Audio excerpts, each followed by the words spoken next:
Hey, what it do? What What up? it What do? up? What the business is? Welcome back, y'all, to another episode of You Ain't Lying Podcast. Yeah, it is I, your host, CMW Hayes, and my dog, DJ Killzone Jones. And today we got a Hey special man. guest. Oh, that boy got the shirt on. That boy had to stow the shirt. That boy got the merch shirt. And that's the new boy, ain't it, too? That is the new boy, man. That's You what's know, up. that's the new boy. Ooh. I gotta Hey, man, stand back a look, little bit so y'all can that's see it a little respect. bit. Hey, Yeah. That's dope. today we got a new guest, owner of the garage, him and his partner, Stewie Chops.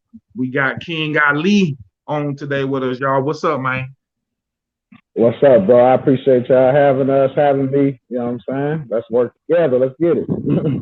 Hey, man, how y'all fellas been feeling, though, man? It's another week, man, another week of grinding, man. We right back with it again Wednesday at 6, So, me, man, I've been pretty much chilling, bro. Like, I know the 4th coming up, so, man, I had to go get them kids something, man. So, hmm 4th flying up on us, man. So, we got to do that. And Yeah, But hey, y'all, man, Hayes called me late last night, man. He went off about Fast and the Furious, dog. He went off about fast. hey, I was about halfway asleep. I'm in this I what you did. talking about, Hayes? What was you going out for? uh Man, hold on. he Hold said, on. hold on. See, I didn't know he was gonna throw me out there like Oh. that, but since he threw me out, Hey, man, look, right. dog. First of all, I was more so calling like, man, this old You talking about that superficial, part like it was nine? just too much. It was just too much. Like the dude, like, see, man, I don't want to get no spoilers for the people who ain't seen it, dog. But I'm gonna just say, for Man, it's me, been out a week. Spoiler warning, spoiler warning, spoiler warning. Now go ahead and tell all us because right, you gotta break it down. Ain't, have you ain't that seen it, like Ali? 15? Is that Fast and the Furious 15, 20? Which one is which one? Nine. Nah, man, but man, Nine. it was just too much superficial stuff that was going on that was just so mind-boggling. It was just like this is just beyond movie magic to me. Like the car was spinning, you jump out of a spinning car onto another car. Then it just was just too much just stuff going on that was just unreal, dog. It was just like, but then again, I had to just realize that, like Zone saying, like, man, they can't just stay in the hood, racing cars Right. in the hood. It's like, man, we gotta elevate and almost Yeah. be on some Marvels type time to where like it's some supernatural stuff going on here. Like, No, it wasn't no supernatural stuff. It was man, there they was some using a supernatural lot stuff of going on, man. I promise. no, With there that wasn't no special effect? supernatural. Almost. And then look, bro. Ali, man, it's always some nuclear reactor, so something that's a nuclear reactor that's the source of everybody's problem. Like, man, everybody like all these little nuclear reactor type movies. Man, it was I cool to me, mean, but my but kids enjoyed it for sure, man. And my kids enjoyed it for sure. I felt like it was My son say he give it an 8 out of 10. Me, I'm gonna say a 5, man, out of a 10. But it's cool to me. I mean, but he say 8. But it was cool, man. And what you think, Zone? man, I thought it was cool. It wasn't. Oh my God, I gotta see this mug again. But Right. my lady took me out to go see it, and I thought Hitman's Wife's Bodyguard was better. With Ryan Reynolds and Samuel L. Jackson, but and Yeah, man. Salma Hayek, she's She said, still fine after all these years. But anyway, um, but it in that movie that was good. Fast Nine, I mean, it ain't nothing but your regular little popcorn flick, man. You gonna you see right Vin though. You Diesel. right. You right. I You definitely know, recommend you. Hey, another thing was they had me in there for too long, man. that's They what I was had me in finna there for say. It three was too hours, long, bro. but they had It to bring I in. leave 3 hours, bro. 3 hours? Nah, Damn. Yeah, it it was two was or some 3 hours change with though. 30 minutes of previews. It was two or some change. Yeah, right. You heard me? Like I 30 was minutes like, of preview. They brought the I'm because like, at God, first me. when I Like, saw ooh, Hitman's Wise Bodyguard, they had like 5 minutes of previews, man. and then I they just the movies is back open. You know what I'm saying? Pandemic over. Movies back open. The No, movies back pandemic 30. not over, sir. No, no, I'm saying that's what they acting like. They are Hey, acting like that because I had can my y'all mask bring on, player. somebody in? Huh? I said Stewie Chops just texted me saying something about he backstage. I don't know if y'all. Oh, there he Hey. is. I got him. You Yeah, got there him. he is. Hey, there you go. Stewie Chops. My man on the roll with it. What's up with it, Stewie Chops, man? I gave you the introduction already, baby. I say, man, with the owner of the garage, Stewie Chop and KingAli, man. What's up with it, man? See his video, damn. Hey, see you. We can see you. Okay. But it's all about the Garage 314, bro. You feel me? The Garage 314, baby. When I say we have a whole team. We've been really working and working with other people, man, the best way we can, man. And we definitely appreciate y'all for even having us on the show, bro. That's love, bro. And I already know KingAli already said this already. I know it, man. Yeah, man. We bid you up, the Garage 314, KingAli, Stewie Chops. I appreciate y'all, man, for extending y'all olive branch to me. I know y'all coming to the show next. Actually, man, me and Ali. Yeah, man. Look, I already know it's going down July 9th, right? Yes, sir. Yeah, July 9th, baby. I'm already here. I was gonna ask y'all too, man. And what was y'all motivation behind starting the Garage 314? Man, it started off doing what we normally do on a regular everyday basis. Like we already, I thought it's like I was just talking to you before we started about how we just didn't know so much 10 years ago, bro. And it's like when I think about it, when I think about it, it's like I've been throwing parties since I was like 18, 19. I've been throwing parties. I just had no idea this is actually a business. Like I didn't have no, like, all the times we sitting around drinking, smoking, and rapping, freestyling, doing what we love. Like, doing what we love. I just didn't have no idea. I could have been just starting. Like, but then again, Ali, man, like you said, man, the tools wasn't available like that back then, like that. Certain stuff wasn't available. Really wasn't. It was.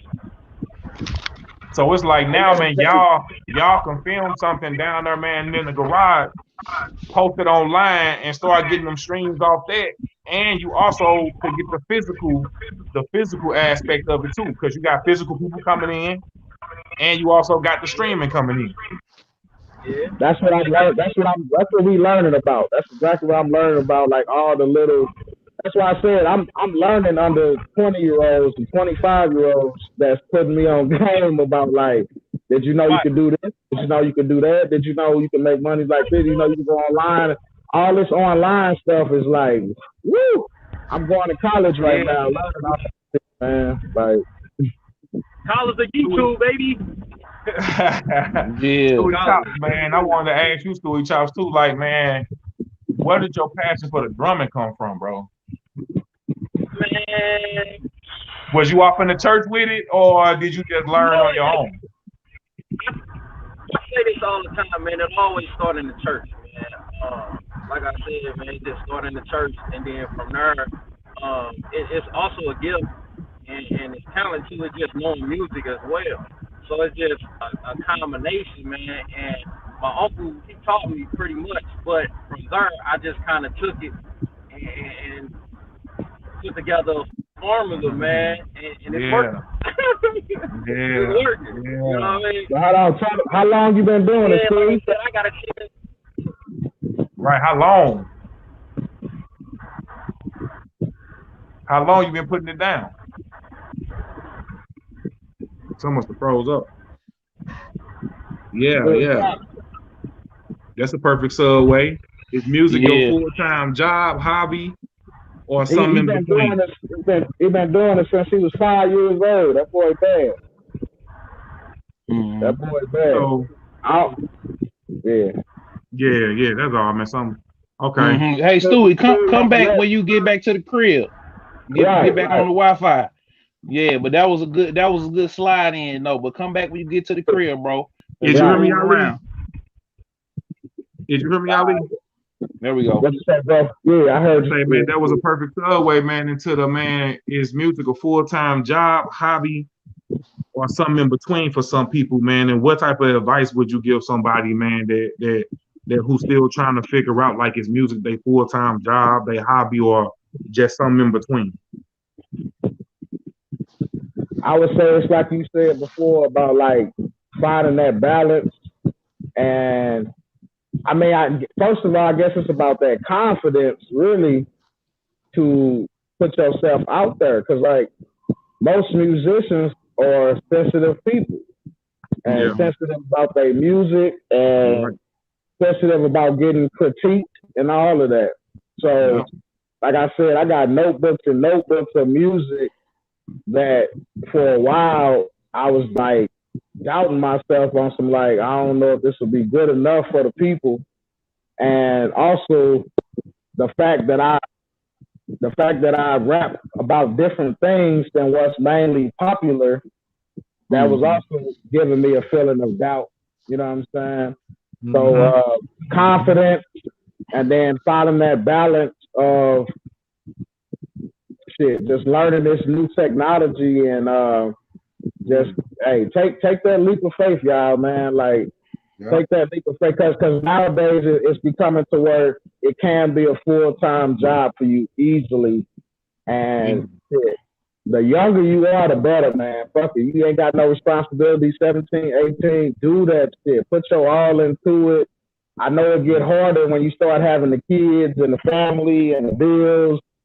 So do that shit as early as possible. And even if you are older and growner, kids and all that, like, hey, you got some free time. You got 4 or 5 hours. You be bullshitting around with your partners, drinking a beer. You know what I'm saying? Hey, let's start using that time, you know, that you got, whatever little time you got.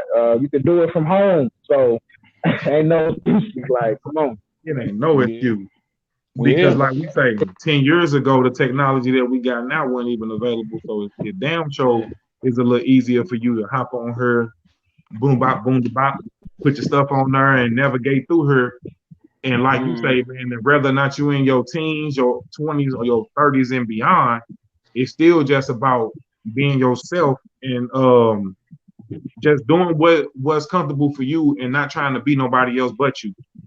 Because I feel like it's a genre out there for every. That's another thing I learned was like, no, don't doubt yourself because you're talking about different stuff in your music because it's a genre out there. It's some people out there that feeling the same way as you. You just might not know it, and that's why you got to get on social media more, and you'll find like, no, it's cats out there that think just like you. It's you know, for real. Do you feel like do you reach a certain limit on social media to where if it's not growing, you gonna need help from a social media marketing company, or do you just feel like that just gonna come from over time from you grinding and meeting new people and giving out business cards and just doing business alone as you go along, or maybe both might be the best solution? Yeah, I'm kind of, like I said, right now I'm at that learning point where I'm saying it might have to be a little bit of both. It depends on how much time you really gonna look at it as far as the long term, because I mean we got some examples out there. We got some famous people out there who aren't the top famous people, but they making money and they doing it independently. You know what I'm saying? Master P, definitely somebody I always looked up to as far as the entrepreneurism, and you know he don't need a major label and major this. It's a white boy R&B singer, real cold, named Russ. I don't know if y'all heard of Russ. Yes, sir. The industry hate him because he young and he learned all this internet stuff, promoting stuff on his own. You know, he came up with his own money to pay the right people, and he making he making these hundreds of thousands of dollars on his own without a label. He giving out the game too. And he gives out knowledge. Exactly. He giving out knowledge to the people on how to do it.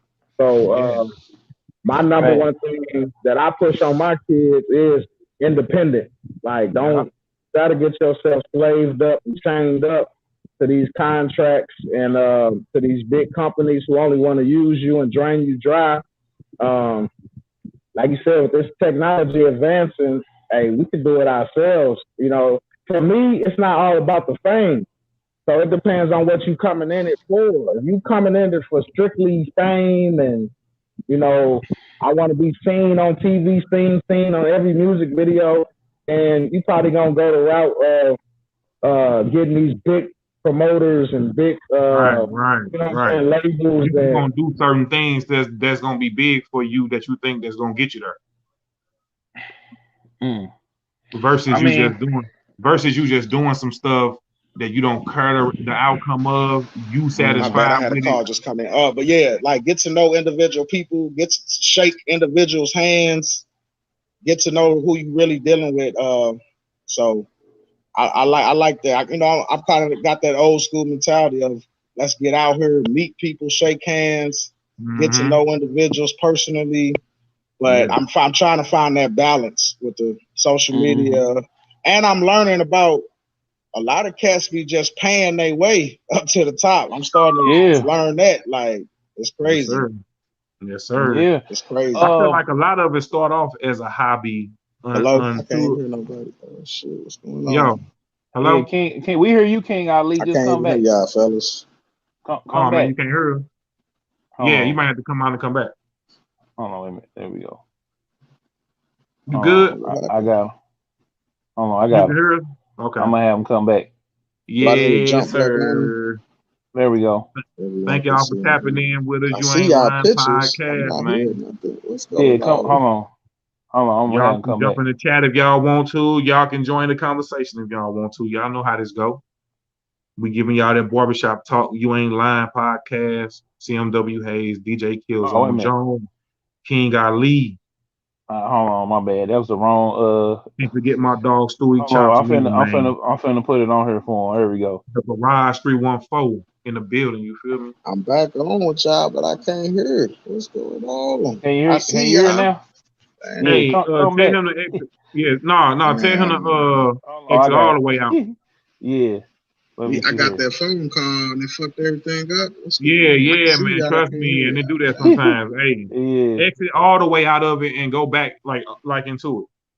Yeah, you gotta exit all the way out of it. Like I think he heard us this time. Yeah, so nah, man, they be doing me like that too sometimes. But man.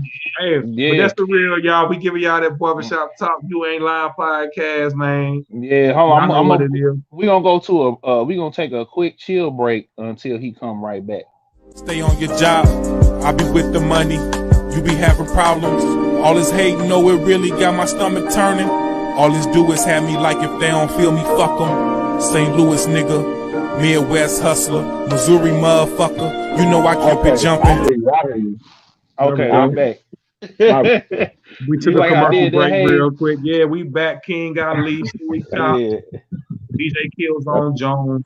The Garage 314, we in the building. Thank y'all for watching. But like I was saying, I feel like stuff start off as a hobby until it becomes a full-time job. But something in between for me, I don't even know what that means. Because it's like shit, I feel like I've been doing it at a full-time already, you know what I'm saying, without the accolades, without the stuff, because I understand that we gotta build up to that. It's like, man, we gotta keep being consistent and keep building until we get the attention of the masses or whoever we gonna get the attention of. Because I'm pretty sure we are doing it for a reason. We're not doing it. I know for me, I'm doing it to be seen and to get a little coin out of it. But at the same time, I'm being me. You know what I'm saying? I'm gonna rap about the stuff I want to rap about, talk about the stuff I want to talk about. So basically, I'm gonna pull you into my world.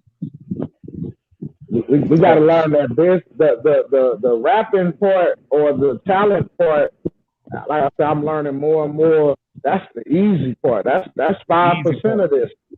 You know, that's 5% of this. But like the business part is where they fucking a lot of us, and where we ignorant about a lot of that, the paperwork and the new language, the new terms, the new. The contracts, so I'm diving into that even right now, because I even got some cats talking to me like, hey, can you help me out? Hey, could you possibly manage me? I'm like, damn. So it's making me go to the book work and the paperwork and learn. It's making me learn that aspect a lot more. The rap. Most of us been rapping or singing or dancing since we were kids. So that's the easy part. That's the easy part. It's the business part that. Business part, yeah. Like I said, I'm shocked as I'm learning some of these things. Like, I want that say on. Supreme. Go ahead, Ali. I was gonna read Supreme Rap Audio's comment. A cult fan base, the new movement for independent artists. There you go. So yeah, it's about learning all these. Man, they putting out apps every day, every week, to where you could be more and more independent. So we got to try to take these youngins and get their minds out of that wanting to be enslaved. Like you guys looking at Lil Yachty. And are we but are we anti-label, or do we understand partnering, or do we want to partner up with them or not? I'm gonna say this too. Like, I'm just asking because I'm gonna say this because it's like you gotta come into it early as you can and be consistent as you can, and you gotta cut out all the distractions. I mean, if you serious about it, you might. All the cats that I know, there was like most of them, they ain't got kids. They stayed in the studio. The ones that made it big, they stayed in the studio. They stayed grinding. They stayed consistent. They cut out all the partying. They didn't really party in their 20s for real like that. And they shining to where they can go to a label and say, look, I'm an artist. I'm a producer. I got my own bag. All I need to do is pay y'all for y'all distribution. You feel me? So you paying for distribution, that's a whole different thing, because they could get you into different spaces, but you not accepting their money. That's where the problem come in, is when you accept that money. When you accept that money and you have to start playing around with them different executives and different people like that, and you got all that little fugazi stuff that be going on. But I don't think Young Dolph is doing nothing fugazi. I don't think Russ is doing nothing fugazi. It's certain individuals that you could look at them and tell that they thorough, and you know what I'm saying. People, but you remember, hold up now. But you remember when Young Dolph came out and said that he couldn't drop music, y'all? I lied. I signed the deal. They won't let me drop no music. Right. Who said no? That ain't what he said. He said that he lied, that he wasn't signed. He was partnered with a couple of different labels. He had this illusion that he was independent up until that point, until he had to come out and say they won't let me drop no music. I signed something. I don't think he said. Who when they say that? Because he been dropping music. He been consistently dropping music. He said. Let me find the direct quote. Man, but that was around the time that he was saying he had a $20 million deal on the table, man. I'm just saying that to say, I mean, nigga, I heard it, boy. I heard it. You know what I'm saying? Because you can pay for distribution and not actually sign yourself to a label. So yeah, that's even something different that I'm learning about. You can pay for distribution and not necessarily sign your life away to a label. So yeah, that's the middle ground. You know what I'm saying? Why staying ready so you don't have to get ready is important. Man, that got to do with knowledge. Knowledge is power. Hey, research, youngins. You know, everybody, whatever age, research. Dive into this political side, the business side. That to me, that's staying. That's staying ready. Yeah, he did say that. He did say that. What he said? He said the record label tripping. Hold on. He said, let me see here. He said, let me see here. He said that in January 29th, 2019, the record label be BSing. They won't let me drop any new music. Okay, hey, there you go. Nigga, don't ever question me. Don't ever question me. Don't ever. I just never seen that. I did see where he said he signed like 2-3 deals. I've heard a lot of artists say that, man. A lot of artists, they thought they was going in. What he say? What's his message say? Anti-label, more money, independent. It's all about your masters. The labels want you to distribute yourself or partner up 15%. There we go. And like I said, every day it's turning more and more into our favor. So that whole I gotta get to a major label. No, don't take that out your mind. Like you are the major label. You are the major product. You are the gold. Like, and with this technology, you can make it you can make it by yourself. Like as long as you got a strong team and you well knowledged up, like sky's the limit. So, and I feel like when you staying ready, that's part of staying, the tie is in the staying ready instead of having to get ready. Like me and I was talking to Hayes last night about setting the table. When you setting the table, you know how you do a show, you set your table, you set your merch table, you set your bar up, you set your front table where the ticket man gonna be at or the ticket lady gonna be at. You set your security, all of that, you know what I'm saying? And you set your table. So digitally, we setting the table. What up, Low to High? You know what I'm saying? What's up with it, man? You digitally you set your table by putting music on the streaming services, putting videos out, putting all your content as much as you can across every social media site, like going, submitting to blogs and getting marketing and stuff like that, the right marketing, buying ads, doing different things. And then just what I found out from an artist, I'm gonna tease this tonight. We got Slick from the hold on, wait a minute. Slick from the otaku underworld, anime rap, anime trap.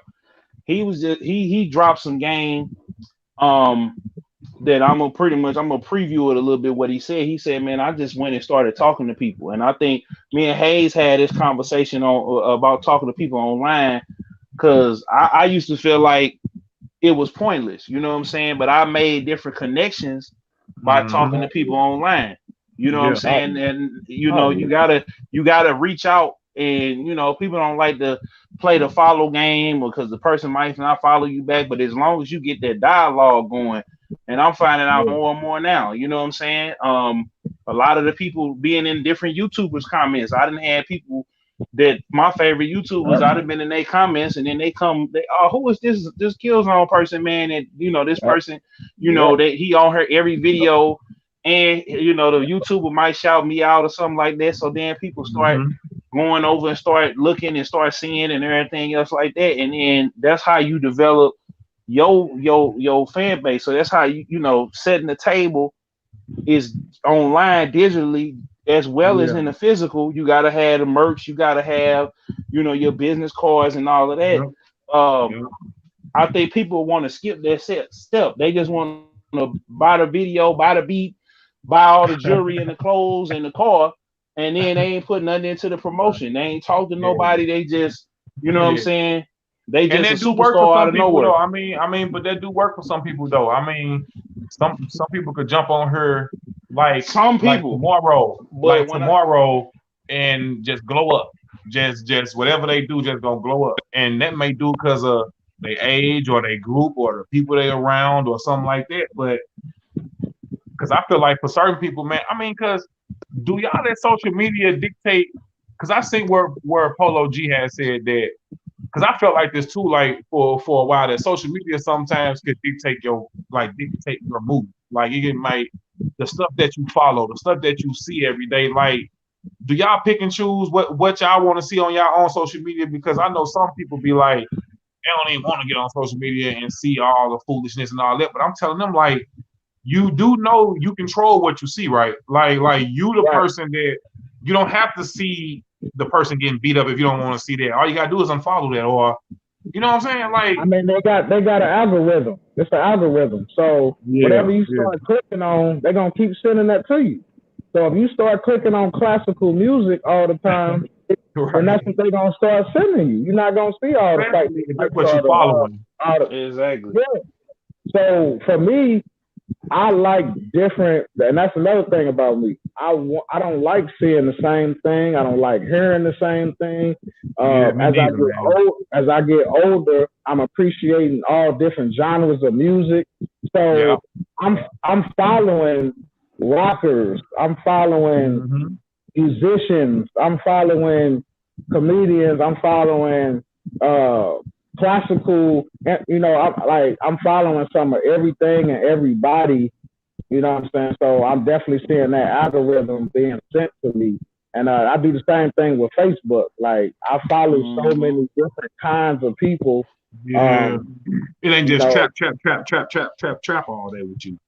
Yeah. Nah. And matter of fact, like I seen from the video, the clip you sent me of y'all last discussion, I was really feeling that when y'all was talking about how music is influencing the youth, influencing people. And I really was agreeing with what Killzone was saying on like we really need to think about that as the older generation when it comes to the new generation, because this shit is psychologically very powerful. It's very influential.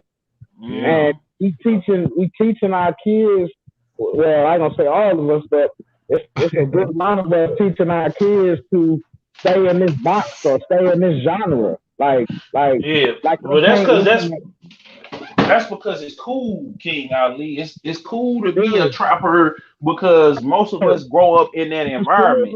Man, I ain't gonna even put color, but anyway, they want us to stay in that. That's a fucking trick, man. Wake up. You know what I'm saying?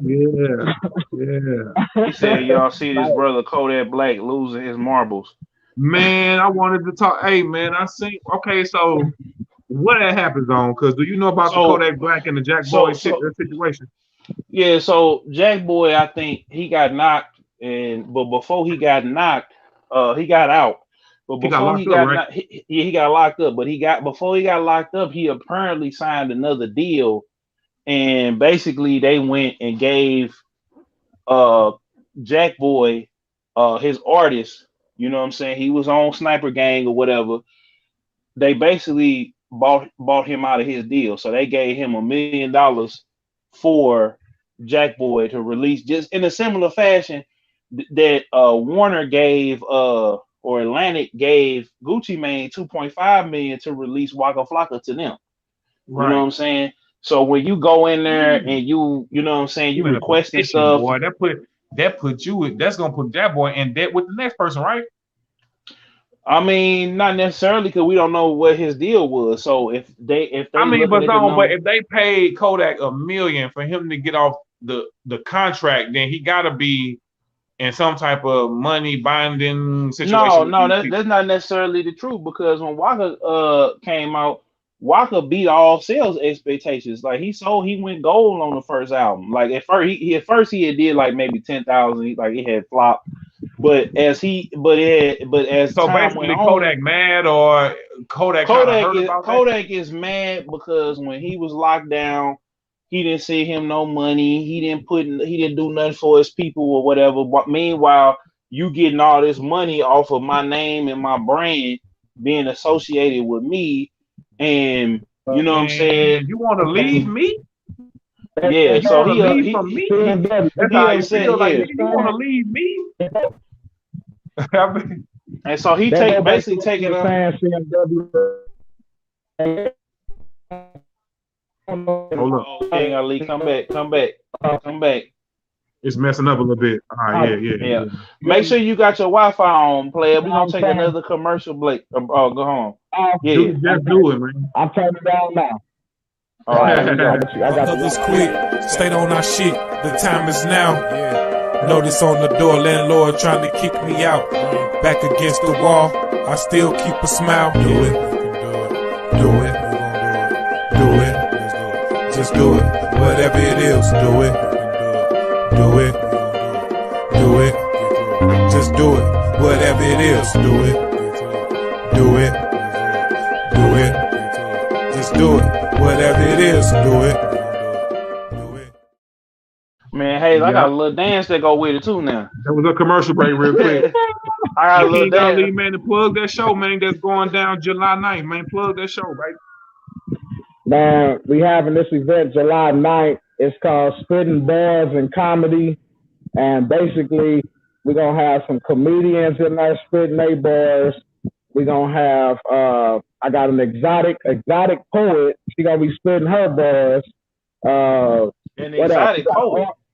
Man, you gotta hear Taylor Tales, man. Y'all follow Taylor Tales on Instagram, and yeah, you gonna hear some shit, man. She coming up. People want to hear that 50 shit, and she don't mind. She's very blunt with it, but she artistic with it, and she's building. Like people from other states have already told her, hey, she done been traveling, so she hot, pretty young lady, queen. She doing her thing, but she's sexually liberated or whatever. But she's talented. It's people love it. What else? We got an R&B singer, young guy, 21 years old, hot, like on some McGill type shit. He's gonna be spitting his R&B bars, and then we're gonna end it with a cipher. And like I said, I got about 4-5 killers, man, some lyricists. Like I said, I was looking for a particular type when it comes to these lyrics. I didn't want to hear a trap cipher, you know what I'm saying?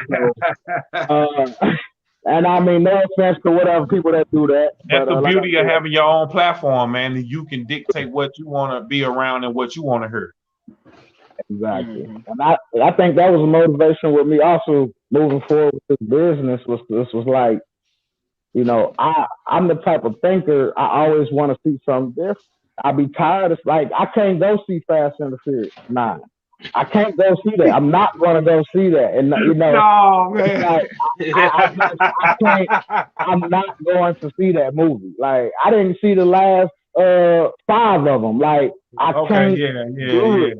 I can't. So I'm, the thing about me, and like I was telling Stewie Chops even when we started, I said, bro, my mind works in ways where I'm like, okay, I know that this has already been done. How can we put a twist on it? How can we add something new to it? So every event I'm doing, I'm trying to think like, what? Because like I said, I see everybody kind of doing the same thing. So I'll be like, man, what can we do a little different? Yesterday I just had a meeting with a black man who owns his own mattress store right here in St. Anne.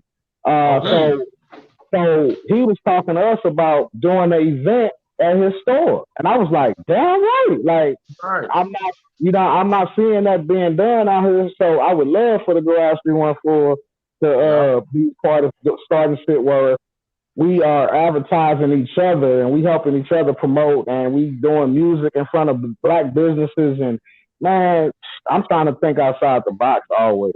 You know what I'm saying? So that's big right there. That's big. I love that idea. Man, we talked in his store after the store closed for about 2 hours, and he was just like, man, I'm feeling you. I'm feeling y'all.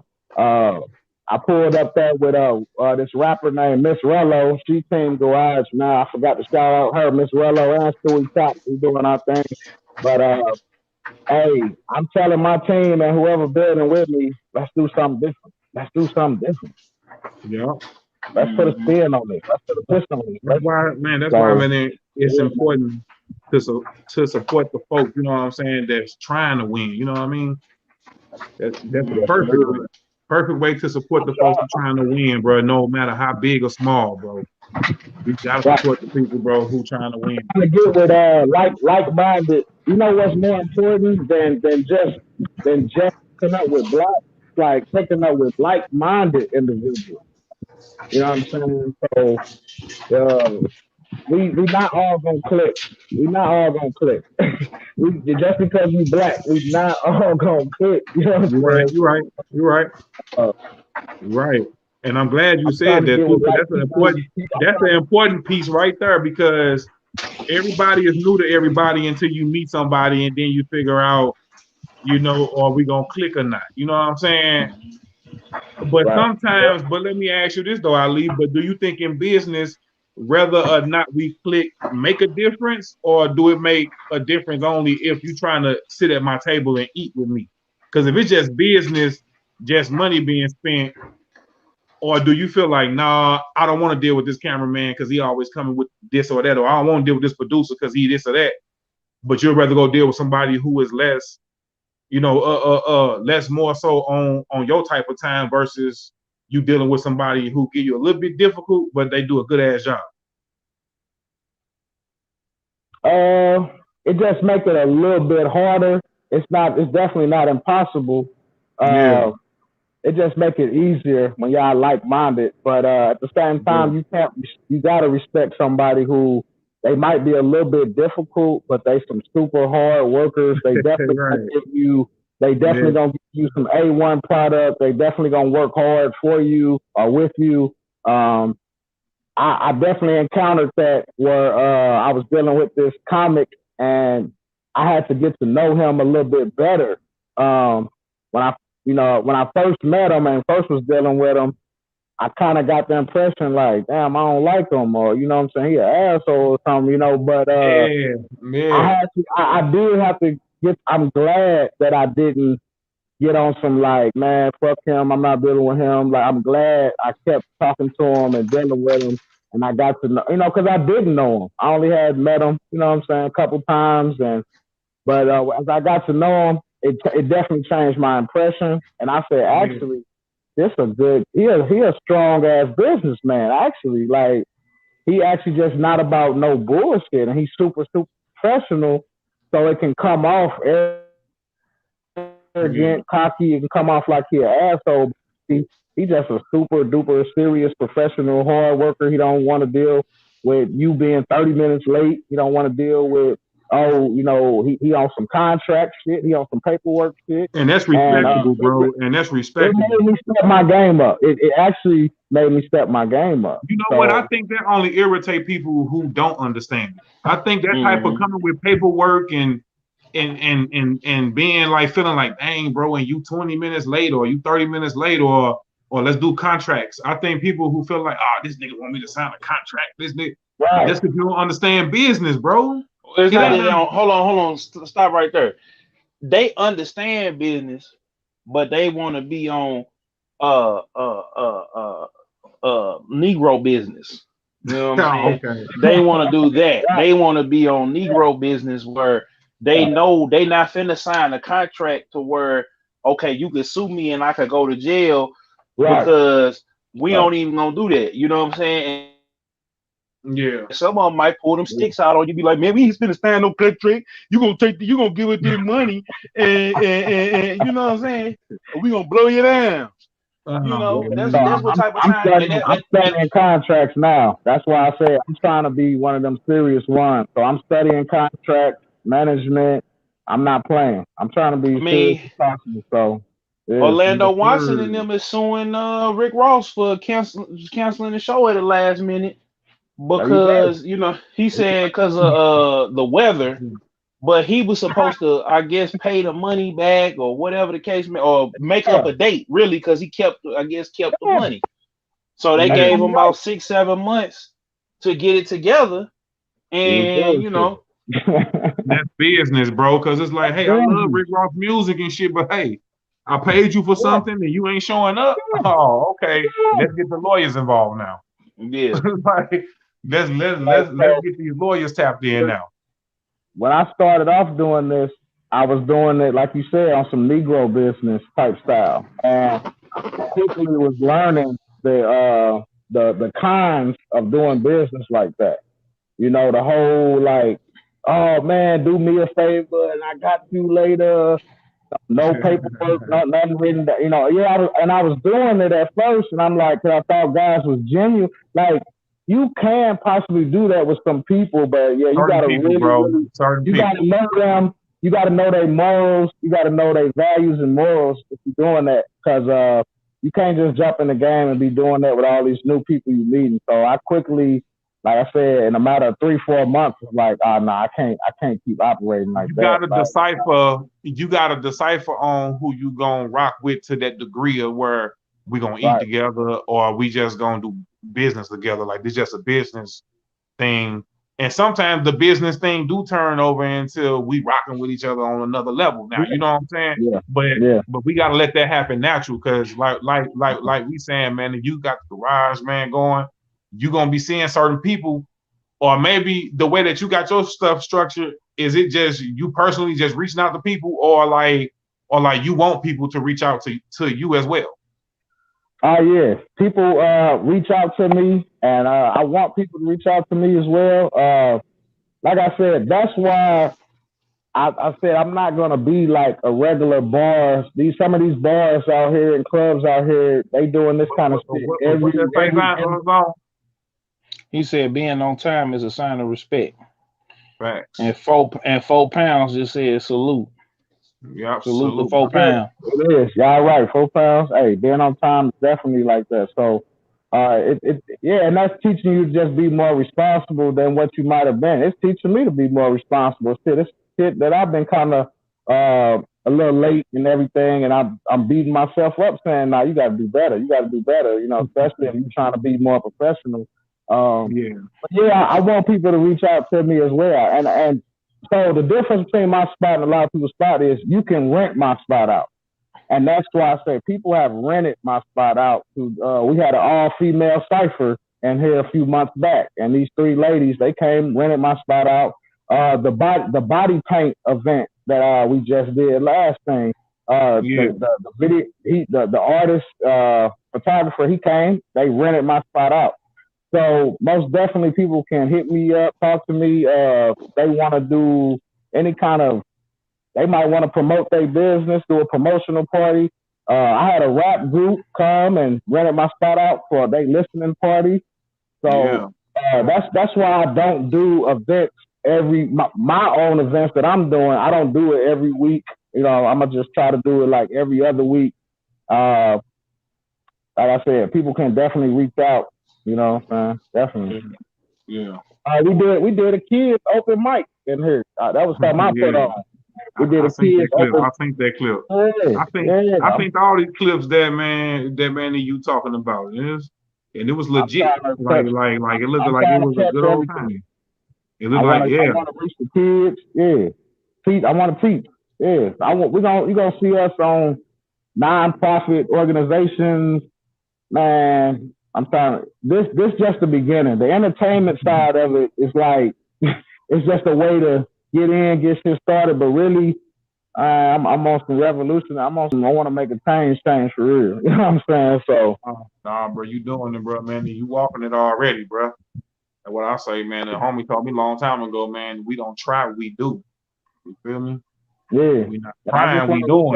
Like-minded guys, man. Like we got this negative stigma of Black people working together.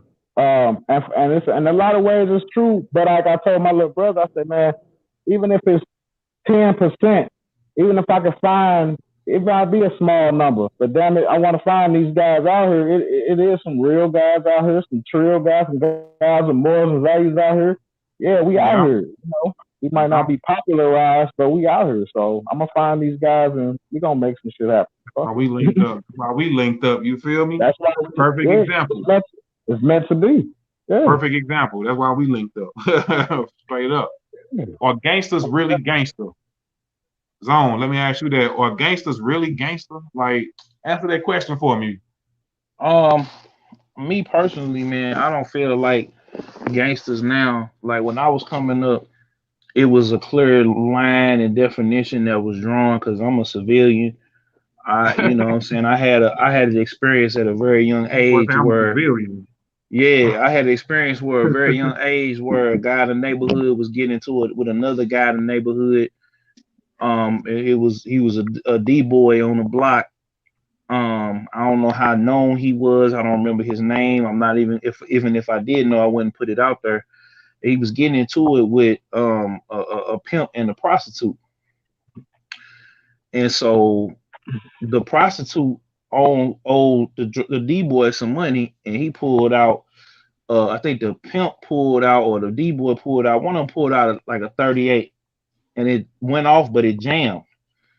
So the pimp and the prostitute ran off. So I'm just sitting there froze. I'm outside playing with my little ball, and you know, just rolling up and down the block, bouncing, you know, get my Michael Jordan impression on, and he just ran over. I just froze. He ran over and said, "Ain't you such and such boy? Ain't you such and such grandson?" And I said, "Yes, sir." He grabbed me by my collar and was like, "Don't ever let me catch you out here, or I'm gonna jack you up, and I'm telling your mama." He jacked you up. He said he was gonna jack me up if he kept me out here on that block, and so that stuck with me. You know what I'm saying? Then later on, my godfather, I was quoting some song lyrics or whatever, and I had called my mama her name by mistake. Wow. And so yeah, man. Slapped into next yesteryear. Boy, I got slapped all the way now. That's why I'm telling you right now. I got slapped right that shit. Now. That nigga still feel that shit right now. Yeah. So I can see the godfather on his face. So my godfather, man, he had learned about it, and he worked for the police department. He took me down there to the juvie hall and left me there. He put the cuffs on me, told me get in the car, and said we going for a ride. What taught you, and that there is what taught you. But but look, man, these little niggas, some of these cats ain't got that type of guidance for people around them to try to help them, man. So what's happening now is all the real OGs like that either is dead or in jail. So I was watching the video of Project Pat, and he put it so eloquently. Shout out to Project Pat. He said, man, a lot of these guys that are calling themselves OGs is really cowards that are sending the young dudes out on dummy missions. And you know what I'm saying? And then you got these kids ain't got no fathers. The mamas ain't making no money for real. They working at Burger King and Save a Lot. They ain't never home. They barely making ends meet. So these kids is being influenced by these OGs on the block. Who still got 22 years old. That's 20. You know, the OGs that then drop down to 18 and 20 and 22. You know, that's the problem.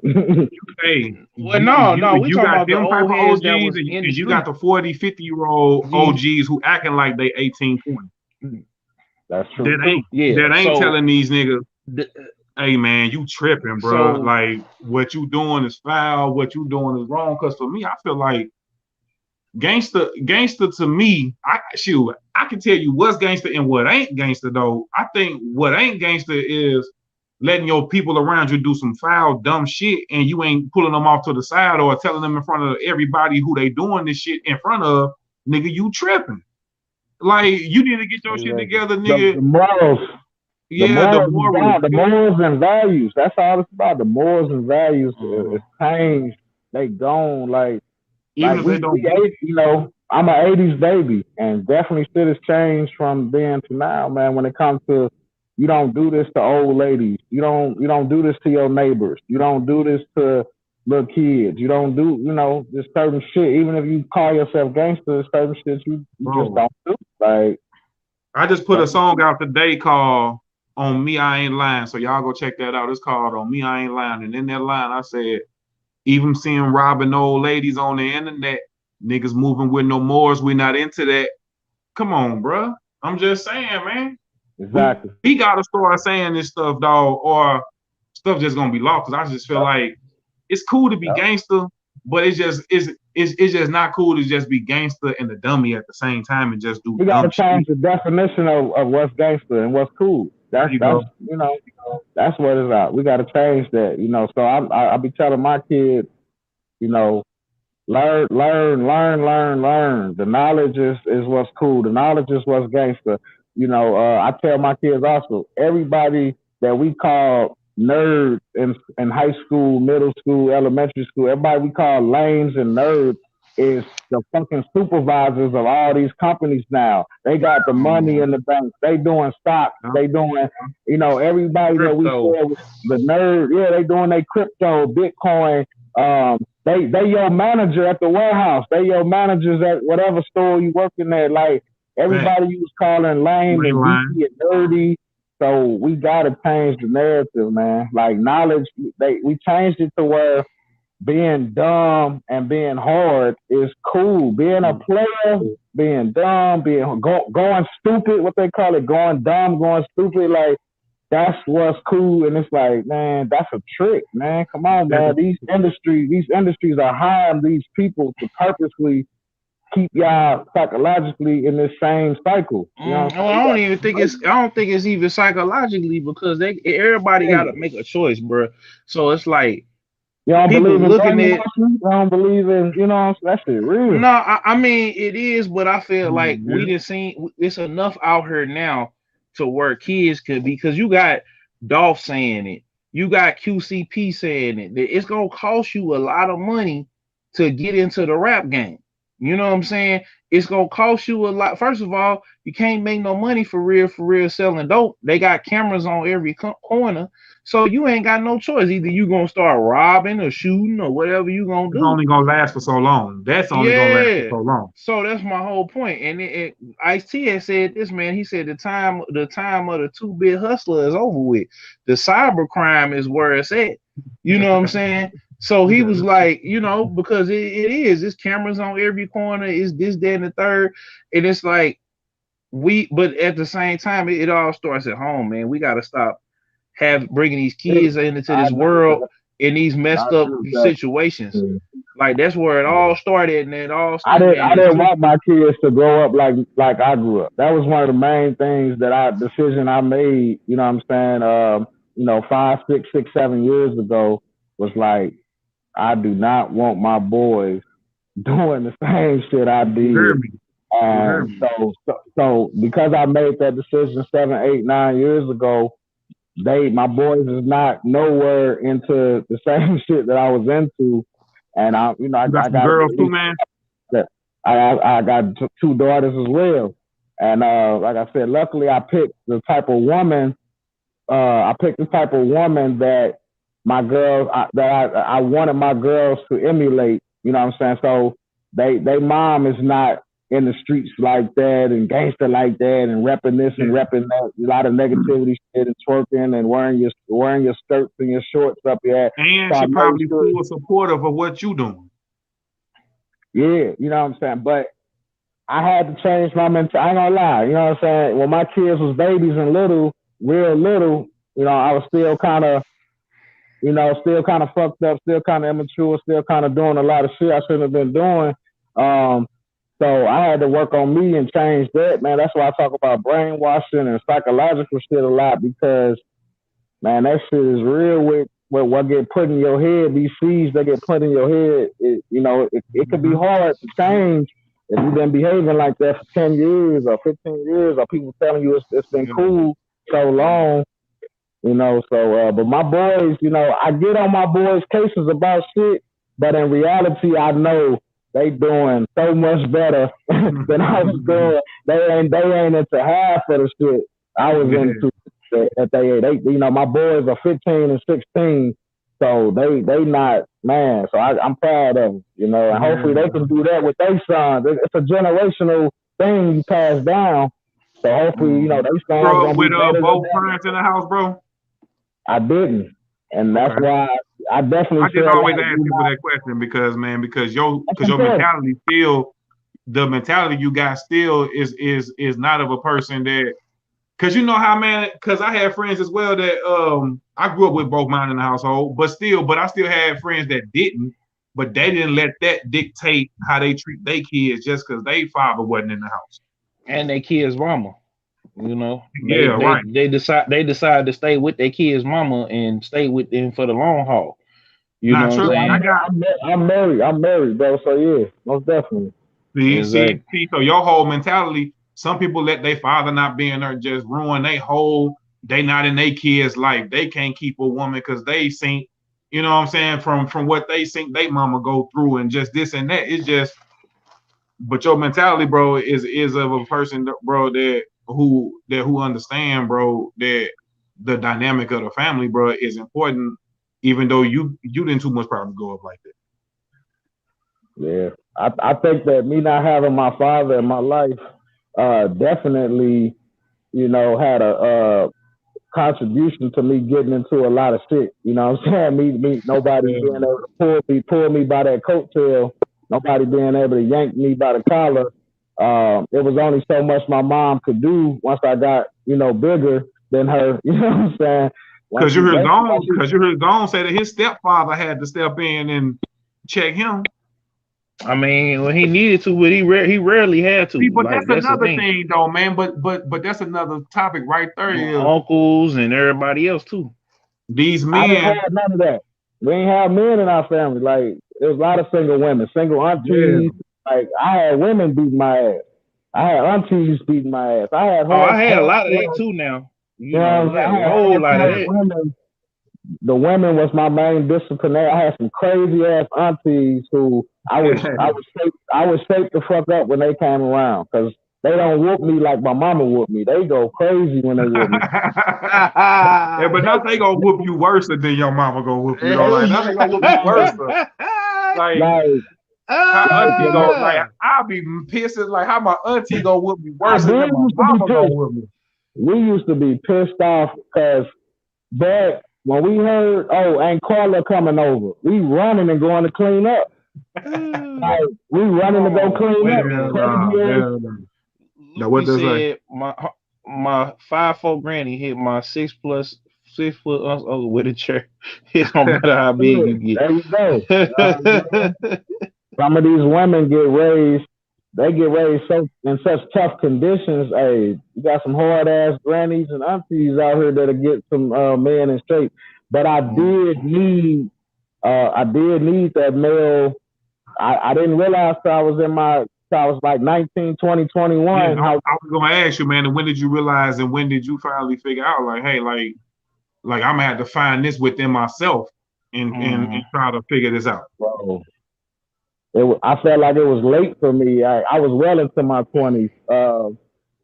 I say shit. That's when I really, after high school, is when I really started peeping myself. Like, damn, I'm still getting in trouble. I'm still making certain mistakes. I'm still going through certain struggles. And I'm like, why the fuck, you know what I'm saying, am I going through? I ain't really get it together to see. I ain't gonna lie. It's like 6, 7, 8 years ago. I'm 35. I ain't shit. About 6, 7, 8 years ago. And if I do think about some of my friends that had their fathers or 2 parents' homes, how they was a little bit more calmer, a little bit more stabler at an earlier age. You know what I'm saying? So that's just because that male was in the house. Say, man, go sit your ass down. Go sit. you know what I'm saying, man? Just to be on top of your head top. But that also don't necessarily mean that, man, that that's gonna make a good of a person. Because I feel like at the end of the day. Because at the end of the day, I feel like at a certain age, whether you got both parents in the house or one, it's gonna come a time to where you gonna be responsible for your own everything, your own actions, whatever you going through. I mean, like if you decide to go out there and be in the streets and get locked up, that's gonna be on you at a certain point. It's but you're gonna have to learn from your mistakes. So hopefully you learn from your mistakes. But I do feel like maybe having both in the home, especially if they putting that knowledge on you, then you might. But man, I feel like a one parent could put that knowledge on you though. Yeah, I mean, because there's certain people I knew who had both parents in their house and they still, I'm saying that like what's my boy TK Kirkland was on Vlad TV and he said, man, Chet Haynes, which is Tom Hanks' son, he was saying how you got Tom Hanks as a daddy and you still a F up, like, you know what I'm saying? You just still. Hey, some people can't get right, bro. Some people just can't get right. I mean, what you expect? I mean, so it's just not like necessarily gonna make you a better woman or a man because you grew up with both parents in the house or just one. Because, like I say, at some point it's gonna be up to you. Now, maybe you might learn a little late in the game because you didn't have certain stuff told to you. But and I ain't got it all right. It's like I said, that's why I say the psychological shit side of the game need to be looked at more because it's still certain little qualities and little traits of me to this day today that I'm like, this is kind of a flaw for me and this is something I kind of struggle with even to this day. And I be thinking back on it like, damn, I believe this got something to do with my childhood, you know what I'm saying? So that it is hard, it is deeper. That's psychological. That shit. Like I had to work on my patience with my kids because I grew up in an ass whooping ass family. Because I grew up in a family that would just smack you across the face instantly. Quick. I had to check that in myself with my kids, and like I found myself turning into the Hulk at certain times, and it's like, damn, what's wrong with you, bro? I know what you mean, brother. You know what I'm saying? So, yeah, that shit real. That psychological, that generational curses passing down certain things. You know what I'm saying? A lot of the men in my family, even though I didn't see them, a lot of the men in my family were, you know, pimp players, whores, you know, bunch of kids, bunch of baby mamas and shit. And it's like I had some of that shit in me. You know what I'm saying? And it's something I've been struggling with up until recently. So I mean, it's like I got my flaws. I'm never gonna sit here and act like I got it all together.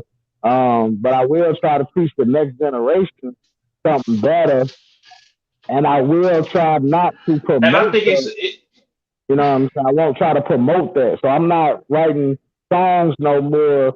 When I was in my teens and my early 20s, yeah, I was talking about a lot of bullshit. But, you know, now it's like I'm trying to teach. You know what I'm saying? So, yeah. And I think, too, it's also, we got to also just get in the trenches with our kids, man. Like, really understand where they coming from and support their dreams. Like, but we need to expose them to different things, and we need not to just expose them, but get them involved into carpentry and plumbing and different trades and stuff like that, and put that in front of them early. You know what I'm saying? Because early, that way they get the training. Because see, we was getting told what to do and what not to do, and you know, just getting taken off the belt, getting taken off and slap across your, you know. They damn were trying to control us, huh? They damn were trying to tell us what we gonna do. Like, no, you gonna do this and do that. I feel like in our time now, it's more so we letting our kids have the choice. Like for me, my parents always told me like you can go to college if you want to, which I end up going to Veteran at the time for welding. That too. I did HVAC. I did that too. But look, did you finish? I finished, but I didn't finish, bro. I didn't finish. Going to the one, bro. I passed because I had a relationship with the teacher. Put it like that. Not a relationship with the teacher. Oh man. And I don't mean sexual relationship. You know what I'm saying? But I'm just saying that we had some business going on. So it was all, you know what I'm saying? I was gonna pass, but I didn't learn shit. I ain't gonna lie. And the environment up there was non-conducive. Like it was like high school up there. It was like the hood again. Like, you went to the one off of Hanley, right? Yes, sir. Yeah, so that was some gangster shit going on up there. You know what I'm saying? So you ain't lying, boy. You ain't lying. I call myself getting off the streets for a little bit by going there, but then I get in there. You know, right back in. You was right back in, boy. That shit going on in the bathrooms and the parking lot. I met a plug up there. Hey, look, I met a plug up there. And hey, look, bro, that's what I was doing with my little check. You heard me? I remember one day I supposed to be in school. Look, listen, bro. I supposed to be in school. We got that check that day. The plug was up there. I cashed out and dipped out. And went to the street. Went to the block. You heard me? It was allegedly. Right, there you go. Allegedly. Right. You so right. Allegedly. Hey man, that was past the statue many moons ago, man. Like allegedly. Allegedly many moons ago. You know they shut it down, right? Huh? It shouldn't be on your credit no more because they lost their what's the word? They lost their you talking about like they shut it down. Like if you got student loans with them, that it shouldn't have to be on their credit. Call in on that and dispute that. Yeah, it should dropped off. Yeah, they lost their man. Oh boy, everybody hit a lick off of that one. I know folks when they had stopped. They was hitting a lick on us how much they was charging. Yeah, they was hitting a lick on us, bro, for sure. For sure, how much they was charging. $25,000 for that bullshit, man. Come on. For that ain't lying. I swear yeah, you know what? Before they, I remember Sanford Brown because I used to pass by there, and they had security guards up there, man. Because I used to go through there. Oh, it used to be wild up there, man. You come out the one on Lindbergh? Yeah, they was busting heads, bro, shooting, yeah, doing bro. some That of everything up wow, bro. Man, dog. And my lady went there as well, bro. Yeah, that mug was wild. Hey, man, but all the good side schools gone though. Yeah, because it was I ain't gonna say it was a scam. I just felt like they lost a lot of them when they came to the hood. They lost control because you know you go out to Battle Rock in the county somewhere. You know it's a whole different. It's different. Yeah, it's all the way different. You know what I'm saying? Ain't no extracurricular activities going on. But you know, it was just boy, they was real live up there, boy. I seen a whole I'm talking about they had a schoolyard, junkyard fight. And then after that, you start seeing police and security up there, and you know, everybody was folks was getting knocked off. You know, I remember I'm teaching my kids now this podcast shit. I'm teaching my kids now this talk show shit. You know, if you go on my page, you can see that in one of my videos. I did a compilation video with the kids shit, but you see one of the videos, I got them set up in front of the mics, headphones on, laptops in front of them. My daughter doing research on a laptop on what topics they're going to talk about. So that's the beauty of what I'm doing with this event space is that I do get to tell my kids, hey, you want to do this right now? It don't matter. Like you'll be 10, 11, 12, 13. It don't matter. Daddy got the tools. You can start your own podcast right now at your age. You can start your own business right now. You can start your own talk show right now. You can, you know what I'm saying? Like not only that, man, and our kids are watching us, man, and they see what we doing because now we kind of all in the same boat with them because they on social media, we on social media, and it's like, cause I tell my kids too. I'm telling my kids, huh? I said the other races are too. They already did the trades and the business early. So that's what we got to get on. They've been doing it though. They've been teaching them how to hunt. They've been teaching them how to shoot. I didn't use Killzone as an example for my kids because they want to be on that game until I'm like, look at Killzone. His page, like he is monetized. He doing his thing on there, and he being consistent every single day playing that game and uploading, playing different games. He got the podcast, not just this podcast that me and him put together on his network, but he got a few other podcasts on his network. He gaming, he doing the interview. The same with me, I'm doing music, I'm doing the podcast, and then I'm trying to do other stuff behind the scenes. So it's like, and even with you, man, you got the Garage, man, and 314 going, and then you trying to, you couldn't start your podcast. Then after that, it's endless for you, bro. Me and my homegirl, Miss Rello, we writing skits as well. Because she's a rapper. Yeah, she's a rapper, but she told me she's an actress as well. And I looked her shit up, and I'm like, damn, you a good-ass actress for real. I said, well, fuck it. Let's get on it. Let's write skits. Let's write scripts. Let's go. I don't give like let's touch everything. Why not? We all actors in our own way, man. Fuck it. We can make money off of all this shit. Yeah. You know what I'm saying? Like, why not? And what we doing gonna separate the people who say they want to do it or act like they doing it but not doing it. Because I feel like what we doing don't take much to do it. It's just that you got to do it. It's just like, you know what I mean? You got to stop.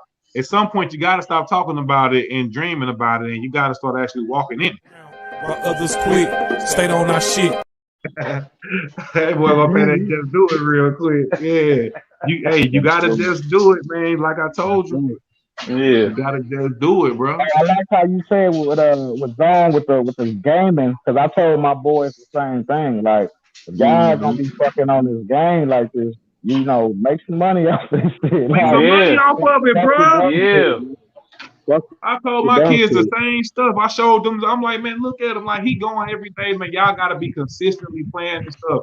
Build y'all page up to get monetized where y'all can start getting some money, man.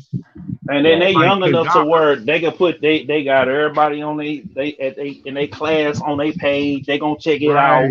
Because it should be definitely it should be easier for them because it should be easier for them because they still in middle school and high school and y'all still around everybody still. Us, I'm not around everybody.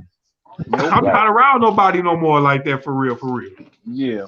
You know what I'm saying? I still only got a handful of real friends. You know what I'm saying? I only got a handful of real friends. You know what I'm saying? Mm-hmm.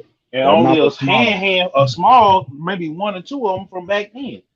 You know what I'm saying? And now it's like we building relationships like with KingAli and certain other people that we can maybe build that into a friendship. You know what I'm saying? Because we all linking up on some natural type of time. It's not like we forcing it.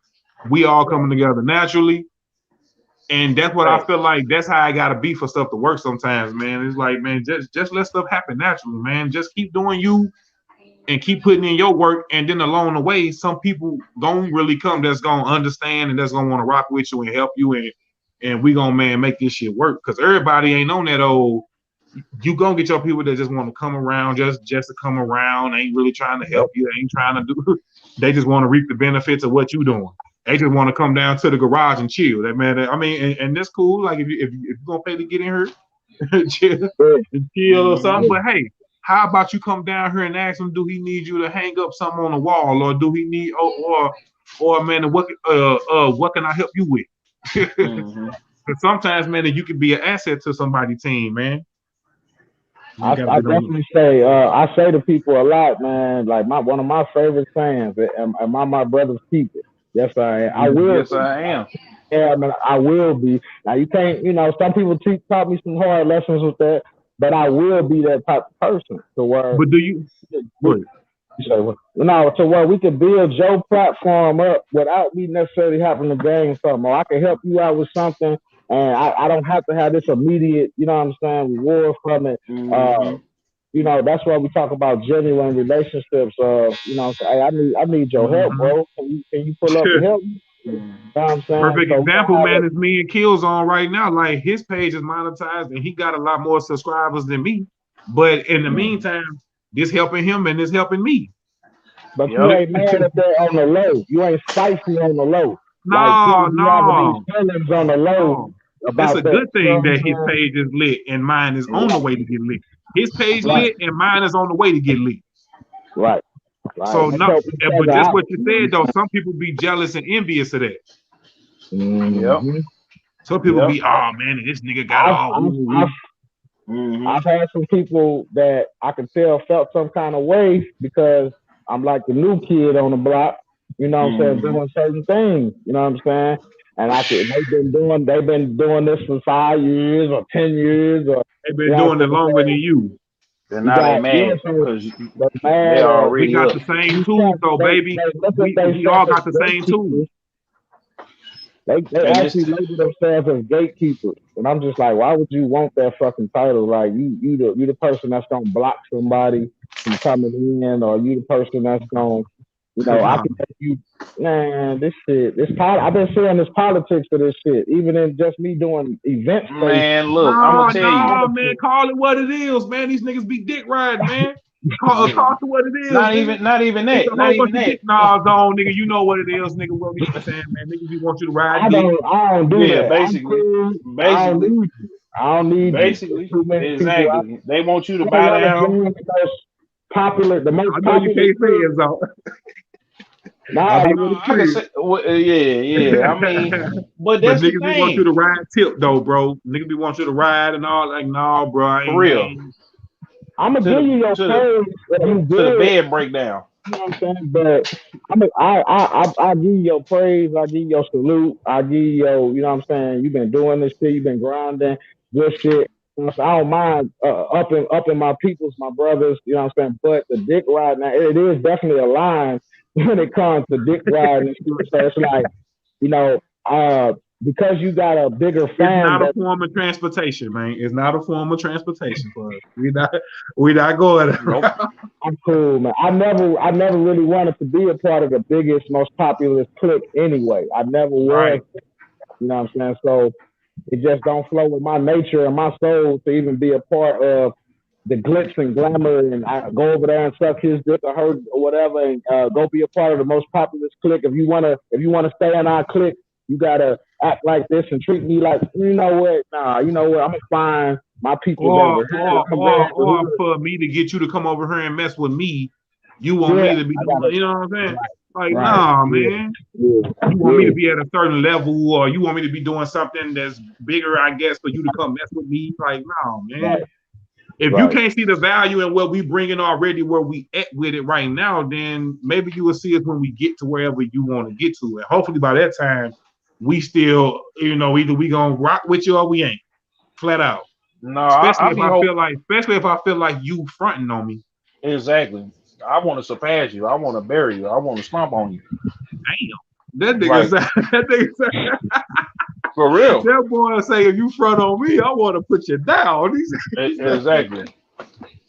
No, man, but that's the price of doing business. I'm gonna just give you a friendly wave, man. I'm gonna give you a salute as I'm passing you by. I ain't gonna stop on you. I'm gonna give you a little smile and a salute. I'm gonna still tell you good job as I'm passing you up. I try to be just real humble with this shit. I could be stomping you down in the grave, stomping your face, and but it's like sometimes, man, we gotta hold our nuts sometimes, bro. Sometimes we gotta remind these niggas. Sometimes we gotta remind them. No, man. No, bro, you got the right one. You got the right one today, cause we ain't nothing to play with. You know what I'm saying, man? That we do this stuff, and like you say, we be humble. We come with respect, loyalty, and knowledge, and we trying to just make the best of what we got and trying to help everybody around us. But as you know, you can't help everybody around you. That's what they say. Said that's the pride that make you want to stomp them. No, it's the disrespect that I make you want to stomp them. Because you can respectfully decline. You can respectfully say no. Like I'm gonna share y'all this story. What's his name? Smackwater. You know what I'm saying? He be on there doing the little skits or whatever. The dude, he kind of sound like Uncle Ruckus or whatever, but he the good Uncle Ruckus, right? Down there in Houston, Texas. Salute to Smackwater. Okay. But he sent me to his manager. His manager told me a price. I told him I respectfully declined. You know what I'm saying? He said, disrespect to your pride. Luby said, disrespect to your pride. No, it's just, it's a way that you do business, and when folks is threatening you and doing it, it's more than just, we ain't finna rock with you. It's the extra. But do you feel some type of way when a Smackwater sends you to his manager instead of him just telling you what it could be, or do you chalk it up as just being business? It's business, because I'd rather that than have an artist who that fell all the way off tell me, and his management tell me, we'll rock with you when you get bigger. You know what I'm saying? And now you're not even around no more. You know what I'm saying? Like, at this point, I'm bigger than you. Yeah, I mean, hey. If that's the case, then it ain't nothing to be said. It ain't, that's kind of how I look at the shit. Exactly. Like, you gonna just see me. Like, I don't gotta bury you in the dirt, stomp you. I ain't gotta kick you. You gonna see me and feel some type of way. It's gonna eat you up on the inside. So it's gonna eat you up more than it's gonna eat me. You know what I'm saying? Like, because we working being consistent, ain't even looking at you. We tunnel vision. We thinking straight forward. Exactly. That's all I'm saying. It ain't even about holding the nuts for me. It's like I don't even see you. Like, you an ant. Like, you a ghost. Like I'm.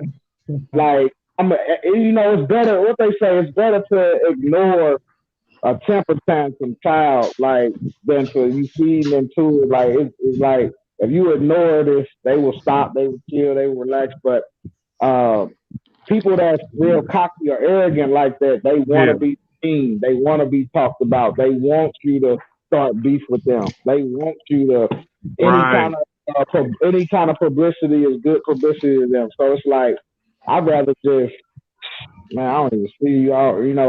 I appreciate your time. Especially when you feel like they trying to, especially when you feel the fronted on, like, oh, you trying to front on me, okay. Yeah, there's so many talents out here. Like, I had some people try to make me feel like I'm the man, so you need to book me. You need to get, it's like, listen, I'd rather. How long have the garage been up and running? About 8 months. Okay. 8 months. And this all doing good. Doing good too, boy. Doing good. This all started from me on my birthday last year, saying I want to do something different for my birthday. I want to see something different for my birthday. And I was talking to my partner about it. I said, man, I think I want some people to, come in here and put on a show for me for my birthday. That's how it started. He said, my cousin is a comedian. I said, for real? She hit him up. He was like, man, for your birthday, I'll throw him something to come perform for you and shit, your family members and shit, in the garage. And I'm like, for real? I'm like, yeah, damn right. And he ended up coming with another comedian. Like I said, I just ordered one, and he ended up coming with another comedian, and he came with a dude who did like some Gangsta spoken word. You know what I'm saying? So I had 3 acts. Like I said, man, I built my stage. You know what I'm saying? I built me a stage. You know what I'm saying? Out of some pallets and wood. Just built me a stage.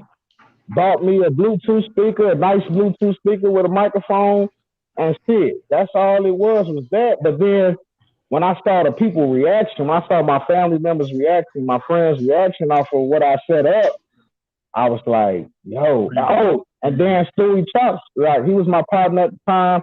I didn't even know he played the drums.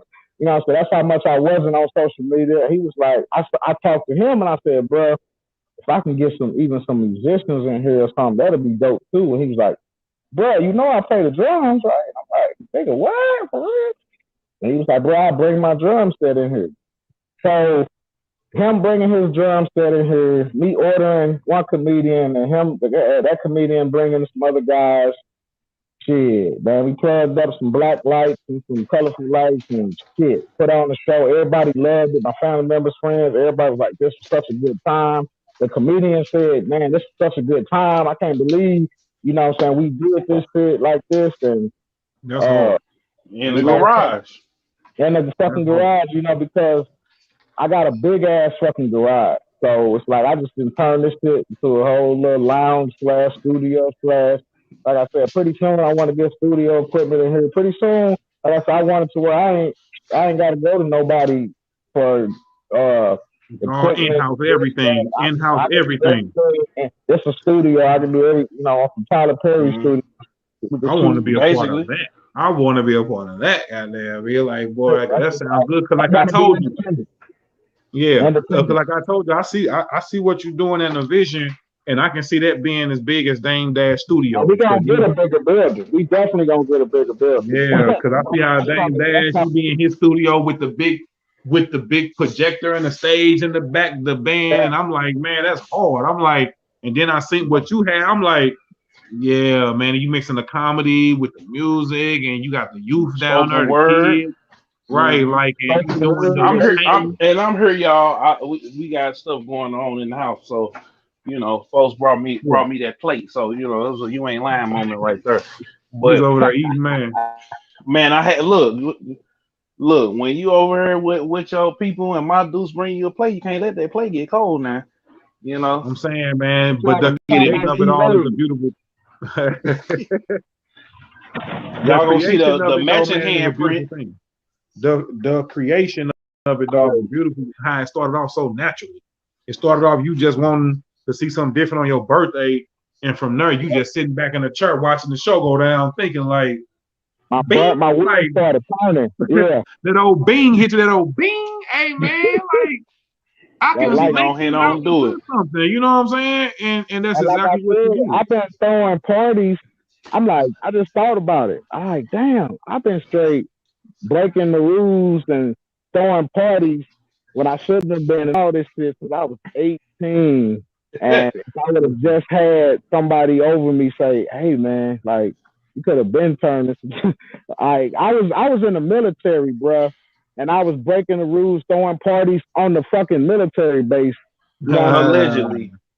Well, I already got in trouble for that. Fuck it. I already got kicked out. I already got in trouble for all that. So I ain't even worried about that alleged part. But I appreciate it though. But man, like I've been doing this. Like I like actually I'm about customer service. That's the person. Like I like getting good-hearted, like-minded people together, and I like seeing people smile and laugh. I like setting up a good time for people. So shit, I'm a servant of the people, man. But I'm definitely learning. It got to be good-hearted. It got to be some good people, man. Like you can't do this with everybody, but yeah, man. You're gonna learn along the way, bro. And then sometimes, man, you only gonna learn that when it happens, because you ain't gonna never know who a snake is until they bite you anyway, or until something presents itself to where you gotta like, oh yeah, I can't really rock with them no more. Yep. But you know, man, but that's just all the part. That's just all part of it, man. Is the BET Awards still relevant? Because I watched it this week. Did y'all see that? Yeah. KingAli like, yeah. He like, nah, man. Yeah, bro. I'm over it, bro. That's why I didn't watch it. Like I said, I don't be tuning in to certain things no more because we need something new, bro. We need some, man. These the people they want us to worship and look up to. Nah, I'm cool, man. Like I said, one of the things that the guy from the mattress store told me, one of the ideas he gave me, he said, bro, y'all should put on an awards show. And for the, whatever the garage 314, put on an award show to where we giving people their roses before they die. Like, there's so many people out here in St. Louis doing shit, positive, all kind of positive shit that's not giving no kind of recognition, no kind of social media recognition, no. And I said, you know what, bro? Fuck it. Let's do it. Man, I would love that. He said, man, I'm talking about we putting on suits and ties, dressing up nice. And I was like, bro, I'm with them. I'm so with it.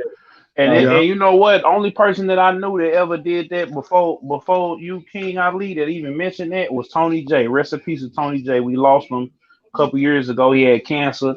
So rest in peace to the GOAT, man. He actually Tony J actually he actually had for a while. Yeah, he had the Traffic Music Awards. Yeah, he actually had me work his site because he was trying to make a site called 314 Hits. He used to do it at the Ambassador too. I know I went to one at the Ambassador before. Yeah. He was actually trying to expand it. He was trying to make 314hits.com a radio station, a podcast. We was gonna record a pilot for it. And Slumfest be giving out awards. So man, it ain't too many people that be doing that for people because man, if he build up his little roster of people that come through and people that he like and mess with, and he start giving them their roses, man, while they here, I guarantee you people go appreciate that, bro. Yep. People go appreciate that. And just people in the city in general, because there's a lot of people, man, that are real good people in the city that, just don't get the love and recognition that they should get, A lot of them, they want us to follow certain people, bro. They want us to follow and look up to certain kind of behavior. Like they want us to follow certain type of behaviors, bro. Like in 2021 and beyond, bro, we dictate what we want to follow, what we want to see, what playlists we want to listen to. People got to understand that we dictate now more than ever what we want to watch, what we want to listen to. Man, what you think all the streaming on the TV is for? Like, we can go to they not telling us what to. I mean, they are telling us what to watch, but we still ultimately can click on whatever we want to see. We control it from the gate. As long as we understand it, then that's all that matters. That's but man, people that don't understand it. They caught up in the cycle. They caught up in the tradition. Like that's why we talking about it for them to understand. That's why you got us talking about this type of stuff right now, and that's why you think the way you think and gonna talk about what you talk about because it got to start from somebody. Yeah, somebody got to put it out there, man, in the atmosphere. What's that? We're talking about with D Wade. Yeah, D Wade versus Boosie. So Vlad, you knew it was coming. You knew it was coming. He knew it was coming. Boosie hey man, but the actual it was from the BET Awards, and it was just like, well, the Boosie versus D Wade, and then it was like how we can only control our household, man. That was kind of like how that came about, because it was just like with that situation and what happened on the BET Awards. Zone, I want you to elaborate.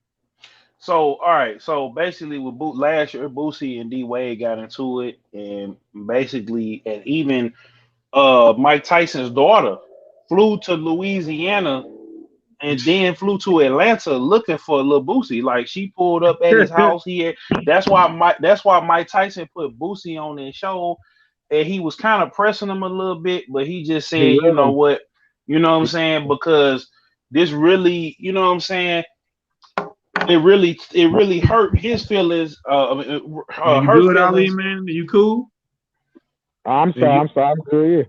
No, I was just asking, like, man, you ain't have to be nowhere and nothing, did you, man? You cool? You chilling? Yeah. I appreciate you once again. Yeah, I appreciate you, man, and thank for everybody who tapping in with us, watching, tapping in with us. Man. And what were you saying, Zone? So basically, they got into it because Boosie had said he had criticized D Wade letting his son transition. You know what I'm saying? Make the transition, basically. Yeah. So. Yeah.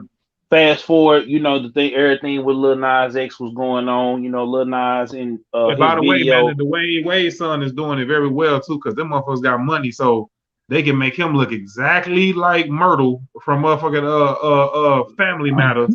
Come on, Hayes. Come on, Hayes. You taking it a little bit too far now, dang. Oh, now you gonna say? Nah, you act like you said the same stuff I'm me saying. Period. I ain't said this to you. Have I not said this to you though? Respect to him though. Respect to that little dude or girl. I'm just saying, bro.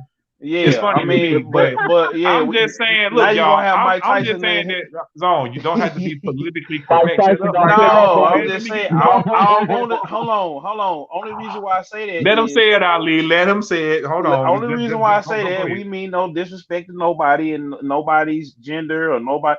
The only reason is because they didn't put so much money, and I wish black folks as a whole will put the type of money they got money to make him look the way that he need to look. No. Hey, no. What I'm saying, hold on. They got money to silence. Dwayne Wade's son could look exactly like a girl because he got money from the clothes to the hair. When my cousin do it around the corner, he gonna look like just a crackhead that's just trying to dress like a female. Come on, hey, man. We ain't gotta do him like I'm that. done. See, that's why I don't talk about this topic with him because no.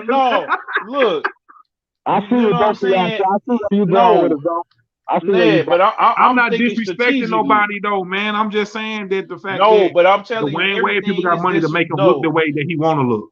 Everything is what I'm trying to get Hayes to understand is everything is disrespectful because these folks have been abused. They've been outcast. Like I look at the little Nas. Scared, man. These people scaring people. No, it ain't about scaring. They are scaring people they got to the not money even want to talk about them. And I wish people would act about that thing about race. Because me and Zone said the same thing. Because they put their money behind it, Hayes. That's why they unified and they put their money behind it. The Asians do it. The Mexicans. Know when people say, I got a cousin that's gay, that's almost like saying I got a white person saying I got a black friend. Exactly. So that's why I'm saying, like, I'm trying to break it down. That one white person that's gonna say, "Hey, I'm not racist. I got a black friend." Let me break it down to you. So he said, "Hell no." Loopy said, "Hell no." BET stopped being relevant the moment they sold the Viacom. So my point. So again, we don't own it. So we can't shape the narrative, but again, these people, like I look at Lil Nas X, for example, right? Lil Nas X, you know, he put a video out before he actually came out and said, you know, came out in front of the world. He put a video out how his family abused him, how, you know, they kicked him out of the house for being, you know, LGBT. He was in the military. He decided he wanted to do music. And he was at his sister's house. He was on his last leg. His sister was getting ready to kick him out, and then Old Town Road popped off. So he decided that, and then later on, he came out and said that he had fell in love with somebody that was in the industry, and they pretty much they got him on, and they made a lot of money off of him. But they, you know, once they got the money and got him on, and get from there to what we just seen on BET. That's the whole point. So now he been told all his life while he was being abused and whatever. You know, he got a mama that speaking of crackheads, his mama's on crack. So he even been through a lot of traumatic experiences. And so the reason why we get to where we get to there is because these a lot of people that are in the industry that have made a lot of money, who have had a lot of these experiences, Yeah. they are putting the money into the programming and into the narrative and all of these different, and it's a lot of black people that it goes unsung. Because see, with white folks, they gonna come out, they gonna tell you it's been a thing with them. Now it ain't been on the thing on mainstream TV up until now, until you got like Ellen and stuff like that. But it's a little shocking because we are partially to blame for this, because how many people that then said, they mama boyfriend or somebody touched them or did something to them that was out of pocket, and we just been closing the door. We've been sweeping it under the rug, and now our chickens. But no, we ain't checking it though. How many times how many folks people was getting abused, and then them the same kids that be at the school fighting. Lil Nas X say, "I'm sorry, but the thought of niggas sitting their kids down in the living room and telling them gay people don't exist is hilarious to me." And that again, he bring up a good point, because we've been shooing it under the rug. We've been abusing our kids. We've been Nobody never said that it don't exist. The thing is this: when you willingly on BET kissing a man, okay, and your son walk in the room and he maybe is 5 or younger, he don't understand. He may be 6, 7 years old, and he just walking in the room, and then boom. Same thing go for a girl too. Same thing go for a girl. You're right. We didn't need to see. Like my mama, I'm gonna tell y'all a story. My mama changed the channel when Britney Spears. Psychological, bro. Now we gotta explain to our 6-year-old son. He may be in tune enough to know that that's not right, and he looking at 2 men or 2 women, because it ain't just about that. Because it's wrong when 2 women do it. Because you might have a little girl who 5 years old. She don't need to see that neither. Or a guy like I'm gonna tell y'all something. Man. I was dealing with this girl a few years ago, and she kind of turned, like, the reason why I'm breaking it down to you the way I'm breaking it down to you, because she broke it all the way down to me, because she was, bisexual or whatever. I'm thinking, hell yeah, it's going down. Woo, woo. But she had to check me on. She had to check me on that, y'all, because one, I had found out that she had went through some things. I ain't gonna get off into that, but I started learning, and that got me on. I listened to the read for a little minute until they justified Jesse Smollett doing what he did, which, you know what I'm saying, it's levels to it, and you had to I had to get some understanding, because these people have been through some things. They've been through some trauma. They've been through some. Right. But at the same time, nobody's taking away though, bro. Nobody's taking away nobody trauma, what nobody been through. I'm just saying, through programming, I feel like some of that stuff don't need to be just thrown just loosely like that in the open for these kids, man. Well, yeah, you're right, but that means we got to do a better job in policing our kids and what they do, and we got to make sure we watch who they're around. That's common sense. Of course, you're gonna tell your kids what's right or wrong. No, but you only can control what's in your house. Like Boosie, going back to Boosie. Boosie said, "Man, I ain't even finna speak on their situation no more, bro. I don't mean no disrespect, but I'm gonna handle my sons." Yeah, because they went at Boosie neck about that shit. Because the way Boosie came at them about it. Not just with that, but Boosie was saying like how he had a birthday party for his 13-year-old son and had some strippers at it. Now his 13-year-old son didn't need to have no strippers at the birthday party. Yeah, you're right. That's not right neither. Like, you know what I'm saying? Like, right. Let's be for real. Or when Lil Wayne told that story about him being 10 years old, then you know what happened with that situation. We ain't gonna talk about that, but y'all know the situation that I'm talking about. With Birdman had asked a girl to do something, you know what I'm saying? And that was out of pocket. So that is just as much as damning. What happened? What's up, Ali? Now, I was just gonna say we focus on a lot of what how the ways are now. For me, that's why I be telling people to dig on that knowledge, man. You gotta research, because it's like, well, where did this come from? And it wasn't always like this in our community. It wasn't always like this with our people. So we try to talk. We normalize it now in 2020. and we say, oh, it's always been a thing. Nah, the numbers is jumping and jumping and jumping and jumping every year. Why That's is because that? because it's been swept. About the money, when you talk about the money, let's talk about the money part that you brought up. Who the fuck individually is really funding this shit? And you will see it's some rich ass white men funding this shit.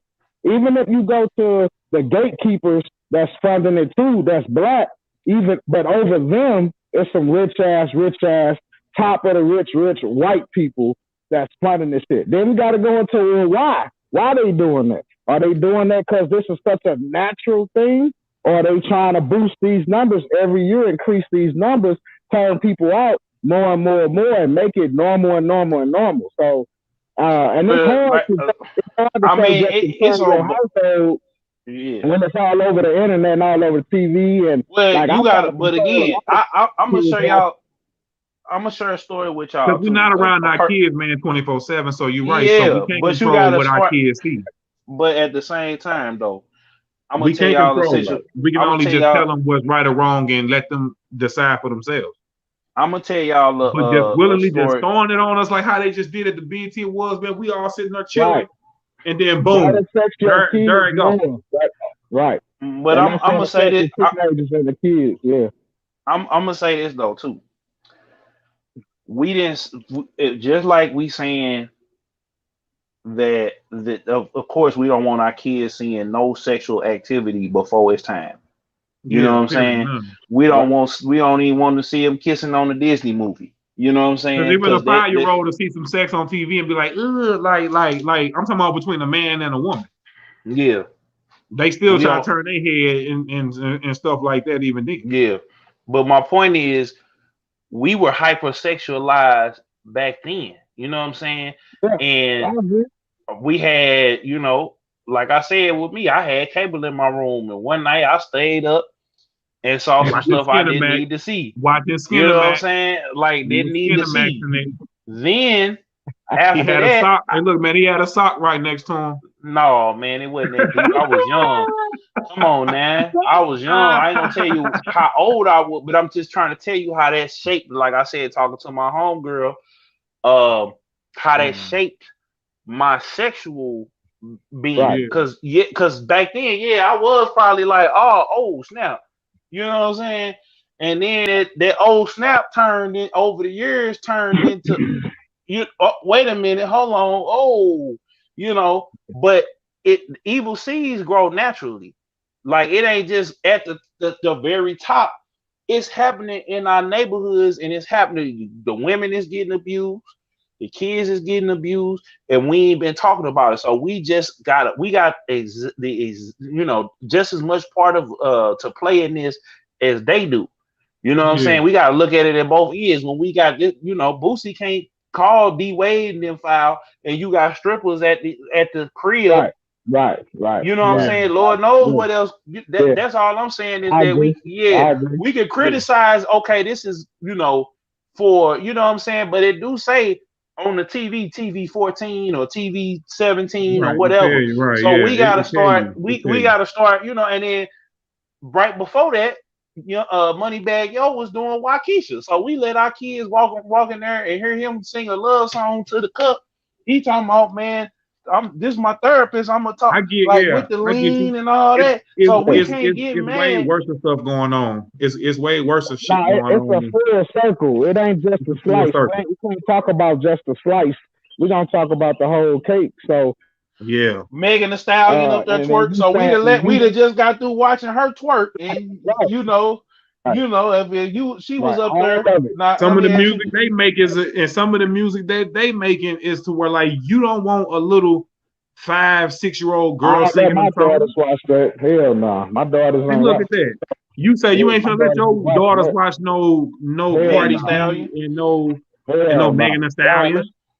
And then she got up there pregnant. Salute to Cardi B and Offset. I don't even turn it on the radio. When they're in the car with me, I don't even turn it on that station. You heard Radio Disney, smooth jazz. So gospel. It's just about respecting everybody. It's just about respecting everybody. It's becoming harder and harder for the parent, though, because it is leaking into all genres. It is leaking into all, and that's why even the cartoons. Yeah, it's in the cartoons. It's in every TV show. You got the Christian hip hop. I let my kids listen to the Christian hip hop, but I've noticed over the past 5 or 6 years that shit getting harder and harder. I'm just like, what the fuck? So Christian hip hop now is more so than I'm talking about. Them beats is harder, and these words that they rapping now is a little bit more edgier than it was. Like I heard one the other day on the radio.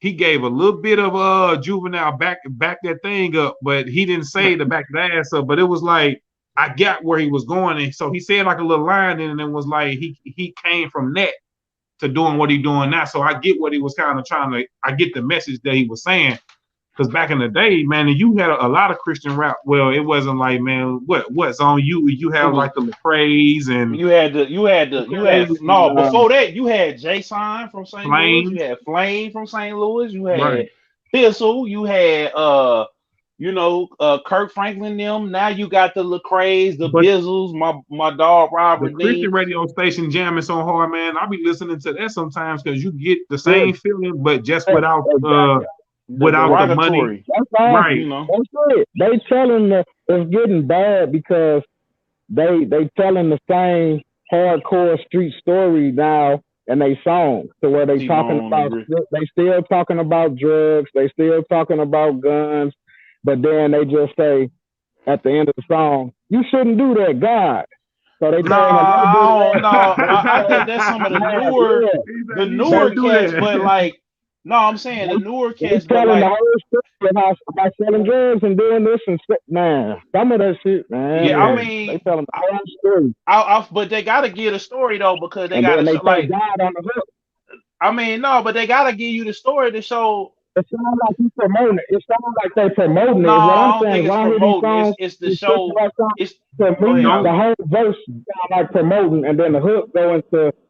Well, God, right. Like, don't label it as Christian rap then, because I feel like with me, I'm not a gangster rapper. I mean, I don't rap about gangster stuff, but I rap about real life shit. You know what I'm saying? I'm not a hardcore gangster rapper. I'm not rapping about murking. I'm not rapping about lean. I'm not rapping about some of the shit, the money, clothes, cars, hoes. I'm not rapping about that in a way that I'm glorifying it. Of course, I want the nice clothes and the car and the woo, but I'm not glorifying it though. I'm rapping in a way that's telling you a story either about my life or about something that's real, but it's not just like I'm making a song that just purposely talking about cars, clothes, hoes, and just to be on some devilish stuff. We not on demon time no more. We on God time. You feel me? Right, we on God time. You feel me? Because this demon time, which we talked about that in the last episode. They want to put everybody on demon time, but it's like, what's this? There's Christian rap, and there's gospel rap, right? Two separate things. Okay. I didn't know that. Okay. Okay. Hey, I mean, gospel rap, Christian rap. About the top, zone, but when you said it ain't coming from the top and all that, it is because I said it's not just coming from the top. We gotta look at it on both ends. And we got to look at what we can do to change it. But the way that we change it is by getting to the bag, and we get unifying, buying our neighborhoods back. Like I put it down the last episode. I said back, all of that. You know what I'm saying? But it's just like, it's just like we definitely got to change the narrative and change what we put in our eyes and ears. And and basically, like I said, controlling our household. Like, it's certain stuff that I ain't gonna watch. It's certain stuff that I'm not gonna listen to or support. As a Christian, I can't support Lil Nas X, not because of his disposition or his preference or whatever, but just because like it's just it's blatantly disrespectful to me and mine. So, but I don't have to go out my way to say, because look at it like this. What did he do last time? What was his big discussion that he did last time? Zone. What? Or Ali. Like, what did he do last time with the shoes? Oh, with the shoes. Yeah. I mean, all of that was a marketing ploy to the shoes was on demon time. The shoes was on some devilish shit. Like, come on, man. Like, what are you playing with? What are you playing with, bro? But see, he had a point. I even had my auntie. I told you, man. I had my auntie that don't know nothing about music call me about that. Like, who is the guy that put a drop of blood in the shoe? And I'm like, man, I ain't listening to that. No way, man. But look at our culture has been changed, man. We gotta wake up to that, man. You got to go back to what we was doing 1,000 years ago, 500 years ago. And I'm not saying that nobody was sneaking around on some gay shit back then, but you just got to look at how come the numbers was way less, like way, way, way less. Like, I just told you, it's two different things. It's been swept. Stuff was swept underneath the rug, and then stuff was people knew to do it behind closed doors. See, that's the difference. Like I'm not even saying just that. I'm talking about the people, but it's not even about going behind closed door, because then that's a part of sweeping under the rug. I'm not just talking about the abuse towards the kids or towards the women, but I'm talking about you out here being like Pimp C had said it. He was like, man, you out here playing that you a straight up G, but you go do this, and then they go home and lay down with their wife. Like, you know, he was speaking about some of this stuff way before it is what it is now, man. You got cats putting fingernail polish on. They putting fingernail polish on their hands and stuff. I mean, like, what? I mean, what was that? Hey, gotta go back. But again, what about buck breaking, Zone? What about buck breaking? I mean, look, all of that stuff is true. Us, man. Like, this shit got put on us. We got to break from it. It got put on us. I don't think it was so natural. No, I'm not saying that it wasn't, but I'm saying that we have a part that we play. Sometimes that it's an agenda like type of feel. Like, it's like, whoa. I mean, like, it is, but it's an agenda because there one. But what for? Nobody cares. But why I'm finna tell you, but nobody cares like that. But I'm saying, people, we don't care. But the people that it matters to, the people that have been abused, the people that have been whatever. But I'm trying to tell y'all, it's money being put behind it. And when you got money, everybody getting money behind their movement except us.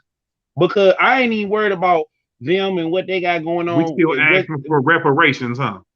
No, we don't need to. We could get it together. That's why I ain't really want to even criticize it, because until we get our stuff together, is like us men get together instead of us always competing like we was talking about earlier.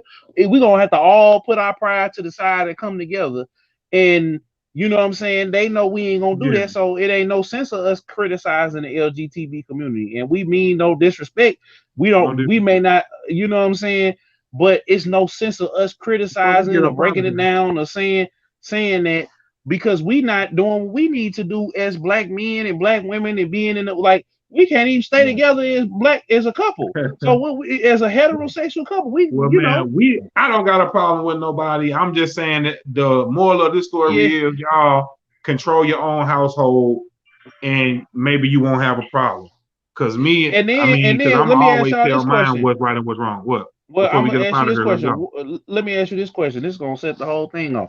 What would you do if your child came to you and said, "Look, I'm finna live this lifestyle"? Are you kicking them out? Or are you gonna love on them? Or are you gonna pray for them? What you gonna do? I can't tell you that right now. I would just be honest with you. I can't even tell you that right now. I can't even tell you. I'm not even gonna try to front like I'm gonna give you a fake answer right now. I don't know. I can tell you.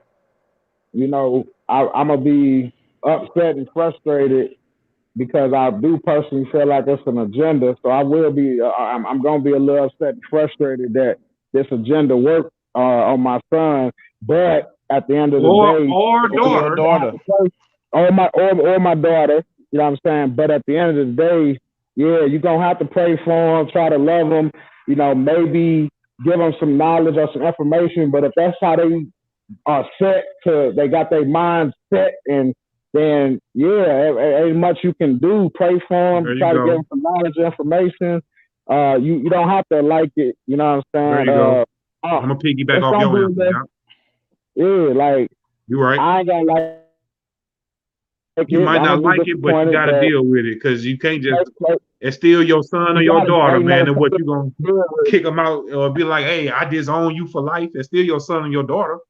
So you still gotta love on them. You still gotta love on them and accept them. And see, that's what I feel like in the black community, because because like you said, it was introduced to us in slavery. It started. You had that person that in the neighborhood, the person in your family, and then it started happening. Your uncle that you can't keep your kids around, that they gotta put on certain clothes and all that before they come over and all, and that stuff we just swept under the rug, and we allowed. Now our chickens have come home to roost. That's what's been going on. You normalize it. Hey, but do you normalize it? Do you normalize sin? Do you normalize certain things that you know? No, we don't we don't normalize it. It seemed like it. It seemed like it's I'm gonna say this.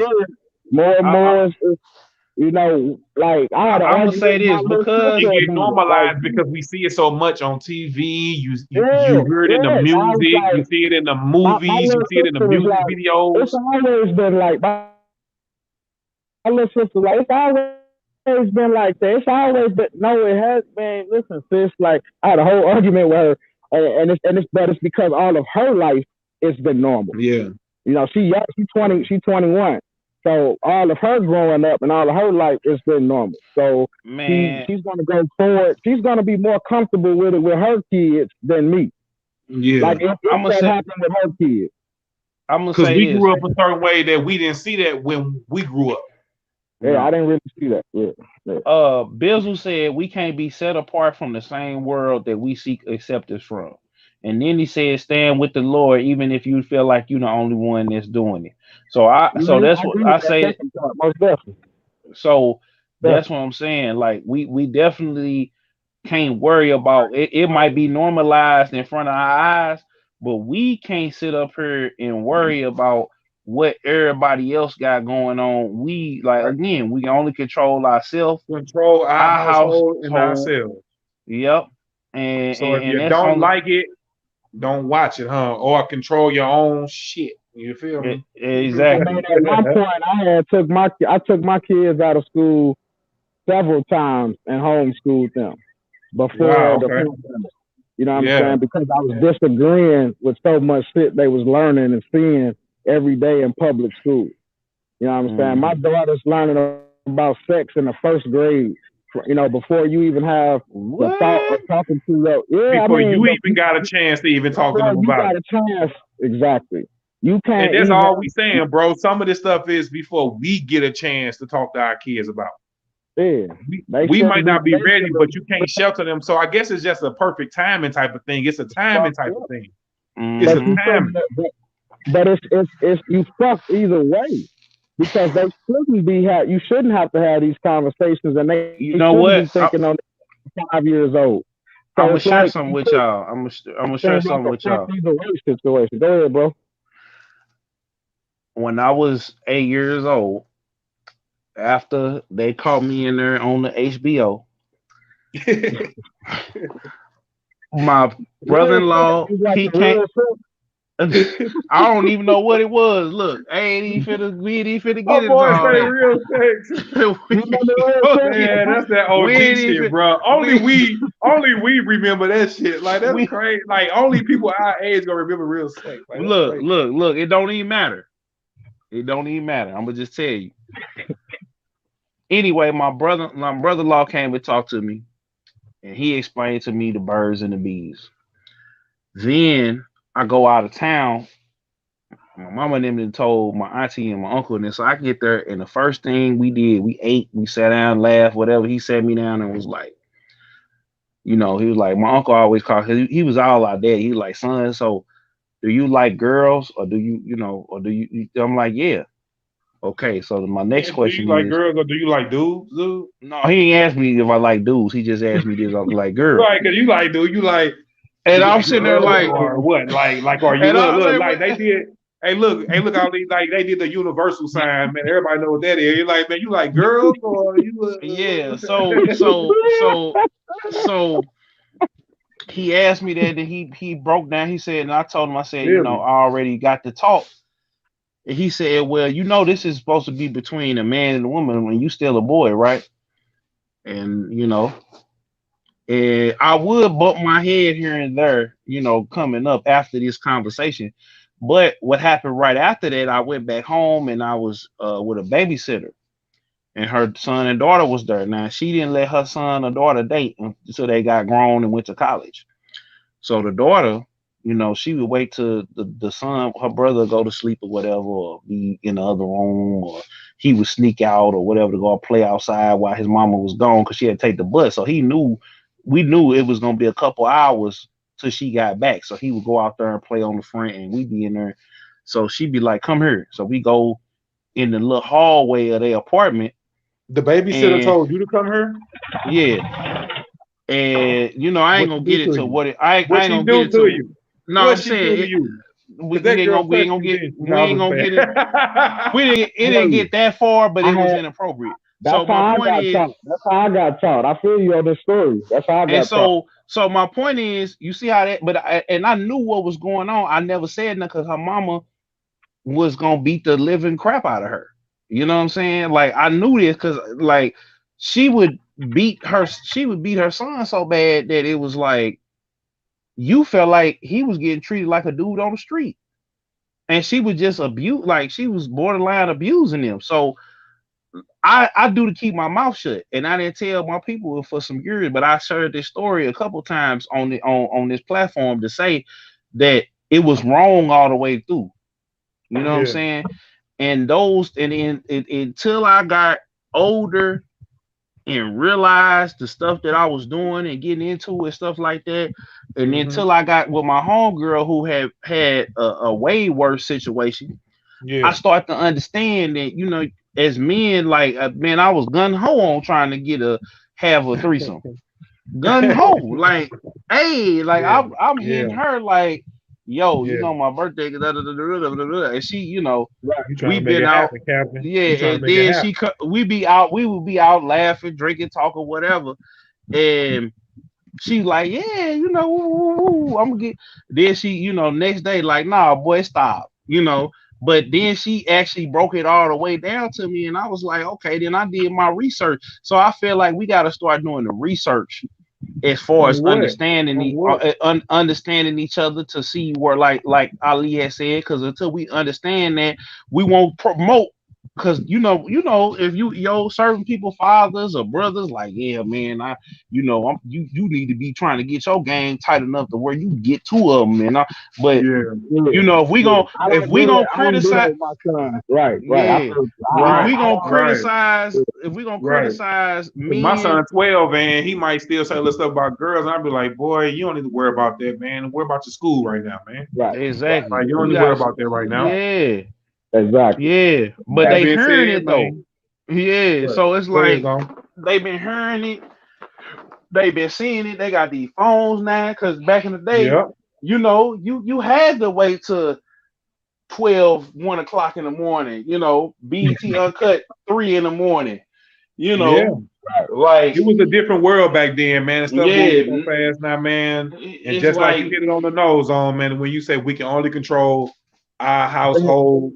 And just like Ali said, even when your son or your daughter do decide to go down that route, it's only up to you to just get some understanding. You might not like it, you might not agree with it, but it's still gonna be up to you to get some understanding and move forward from it. You know what I'm saying? Because there's plenty of gay people that have turned back. There's plenty of gay people that have went back, changed their mind 10 years down the road and was like, man, I did do that, or I did live like that, but they learned, they changed, they grew, and they like, man, nah, I shouldn't have, whatever. I changed back. So everybody just do what y'all do, man. I wanted to say this, man, that before we get up out of here, I want to do a you ain't lying moment.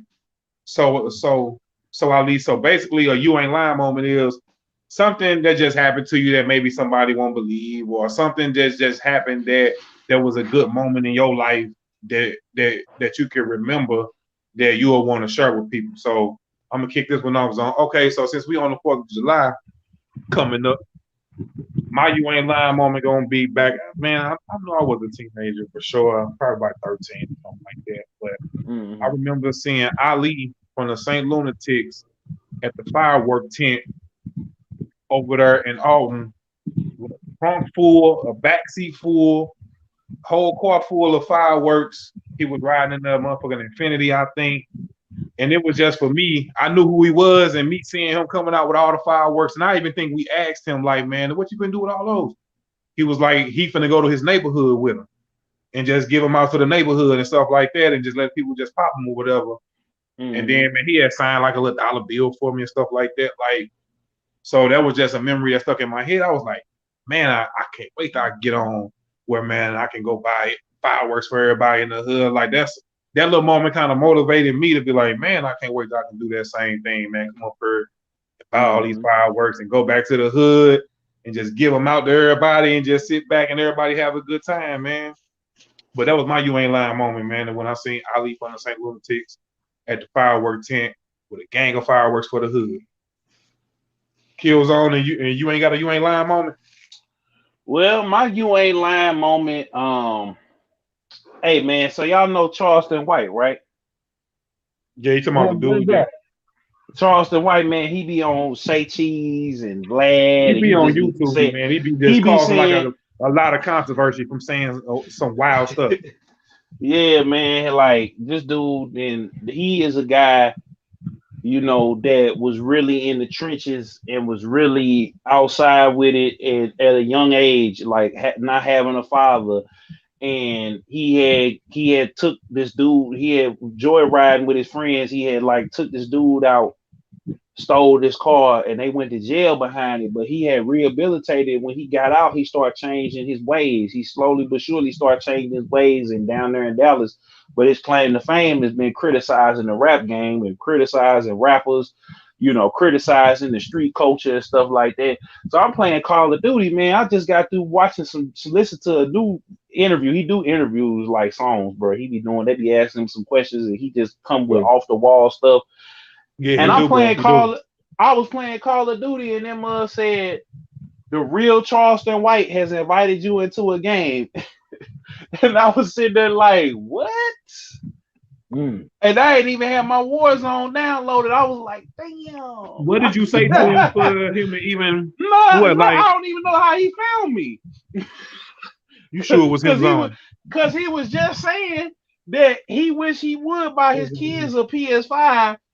He said he'd blow it up or something. He said he'll blow it because he's like, my kids better not come in the house with a PS5. I'm gonna throw it. I'm gonna sell it. I'm gonna blow it up. I'm gonna do some of everything. I was like, wow. And then that mother said the real Charles. Did you end up playing with him? No, but I'm for the show. Hit him up. I might send him. I might make this a little clip. This might be the one I make a clip. Y'all got me thinking about celebrities. It don't have to be a famous person though. It ain't gotta be. No, man, it could be anything, bro. Just anything. It's just a You Ain't Lying moment. Man, so I got another one while I leave. So I was out over my partner in them house, and we was like dancing to Usher, and I fell off of the side of this. When Usher Confessions came out, this like 2005, 6 or something. So I'm just sitting there just doing the little moves, and I fell back and I almost broke my back trying to do the Usher dance moves, and almost fell on a firework. My homeboy had shot a firework off. I fell. The sparks like 2-3 feet away from me, man. His dad pulled me up by my shirt and dusted me off and was like, "You okay? You okay?" I'm like, "Yeah, I'm all right." And I just got back to dancing. The lie you ain't lying moment right there. That's the lie you ain't lying moment. Long guy hit with a bottle rocket and almost fell and caught on fire and shit like that. You'd have took it to the wild. Man. Yeah. It could be anything, bro. My You Ain't Lying moment would be shit. I guess I just surprised most people when I even talk about I've been to the military. You know what I'm saying? Yeah. And, you know, but I did like, man. And when you said that, I did think like, damn, bro, you went to the military, man. And so how was that experience, bro? You was in there, you know. How was that experience, bro? You get your do something. I was in the Navy. I wanted to go to the easiest laid backest branch or one of them. I was thinking of like, man, if I go to the Army or the Marines, man, they probably gonna kick my ass. My brother went to the Navy, and he was like, man, we laid back. You know what I'm saying? I was like, playing some marching sound, bro. He's playing some marching sound in the background. You see how he's so bobbing his head through it like just like he was stumping. He talking about something. My feet started stopping as soon as you did that, bro.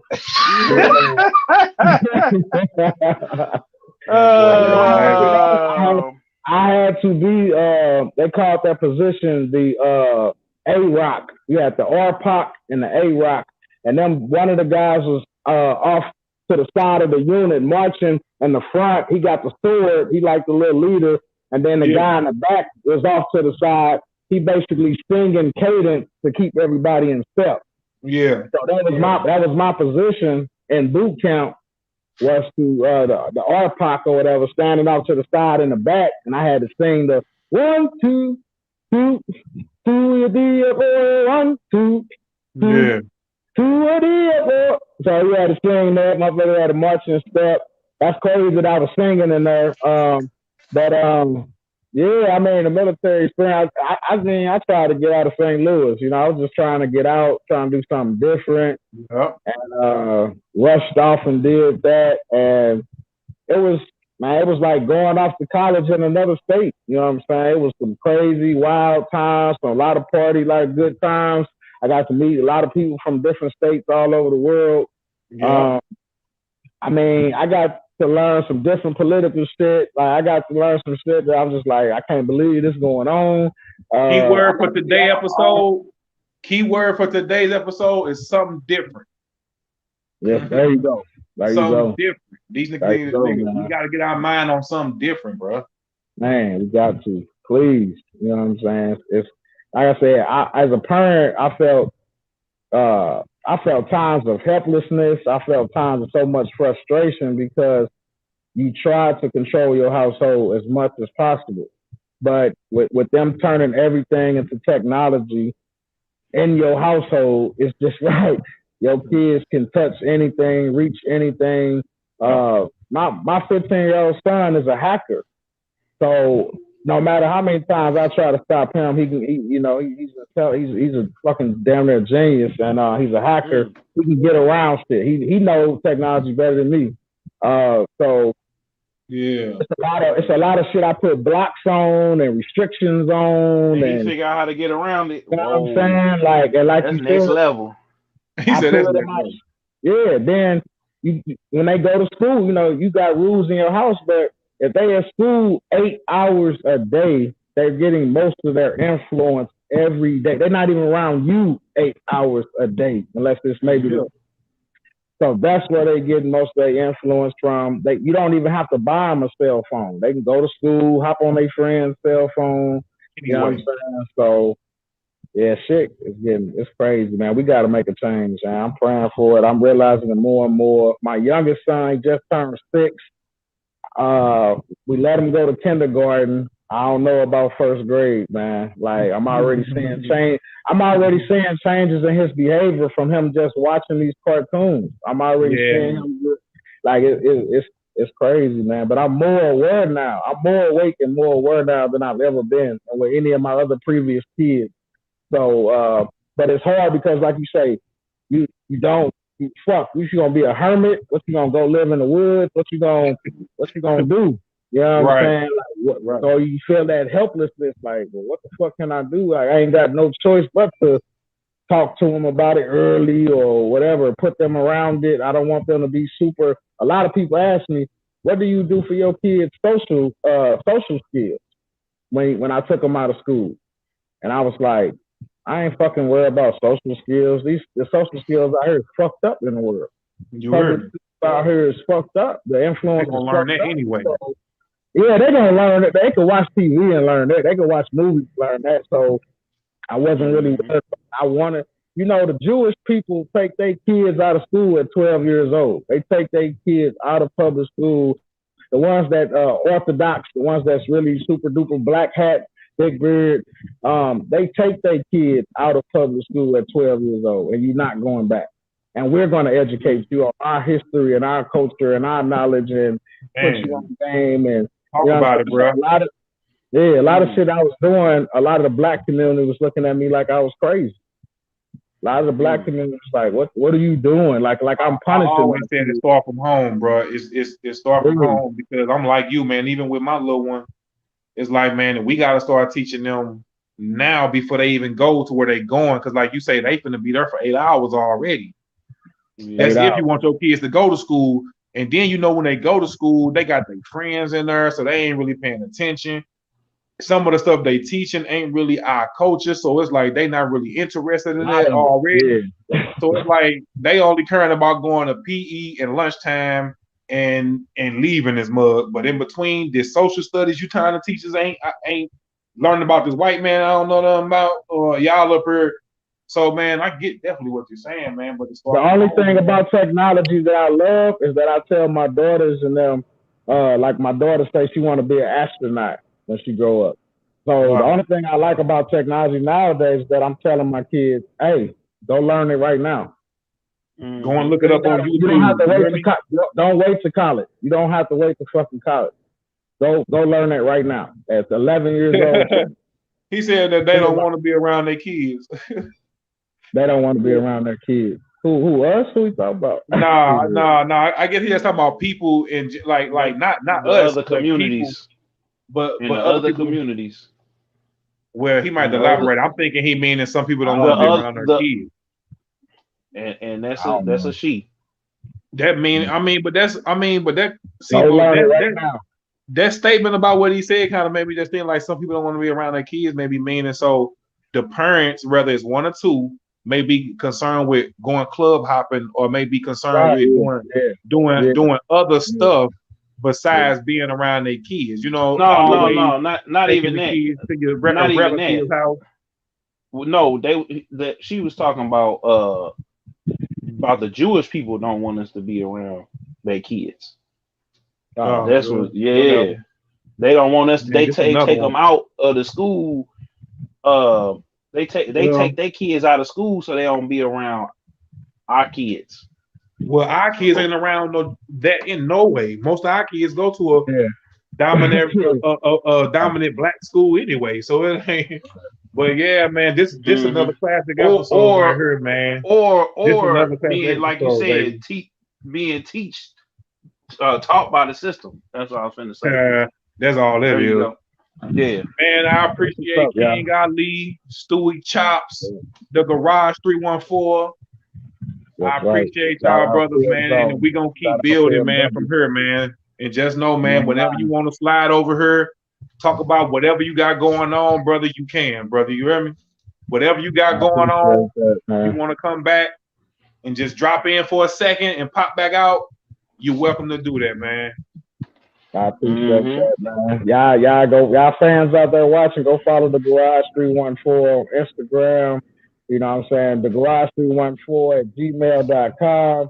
I just started the YouTube page, the Garage 314 LLC. I ain't got all the videos up. I got a couple up. Y'all go follow Stewie Chops, Stewie_Chops on Instagram. Y'all follow Miss Rello.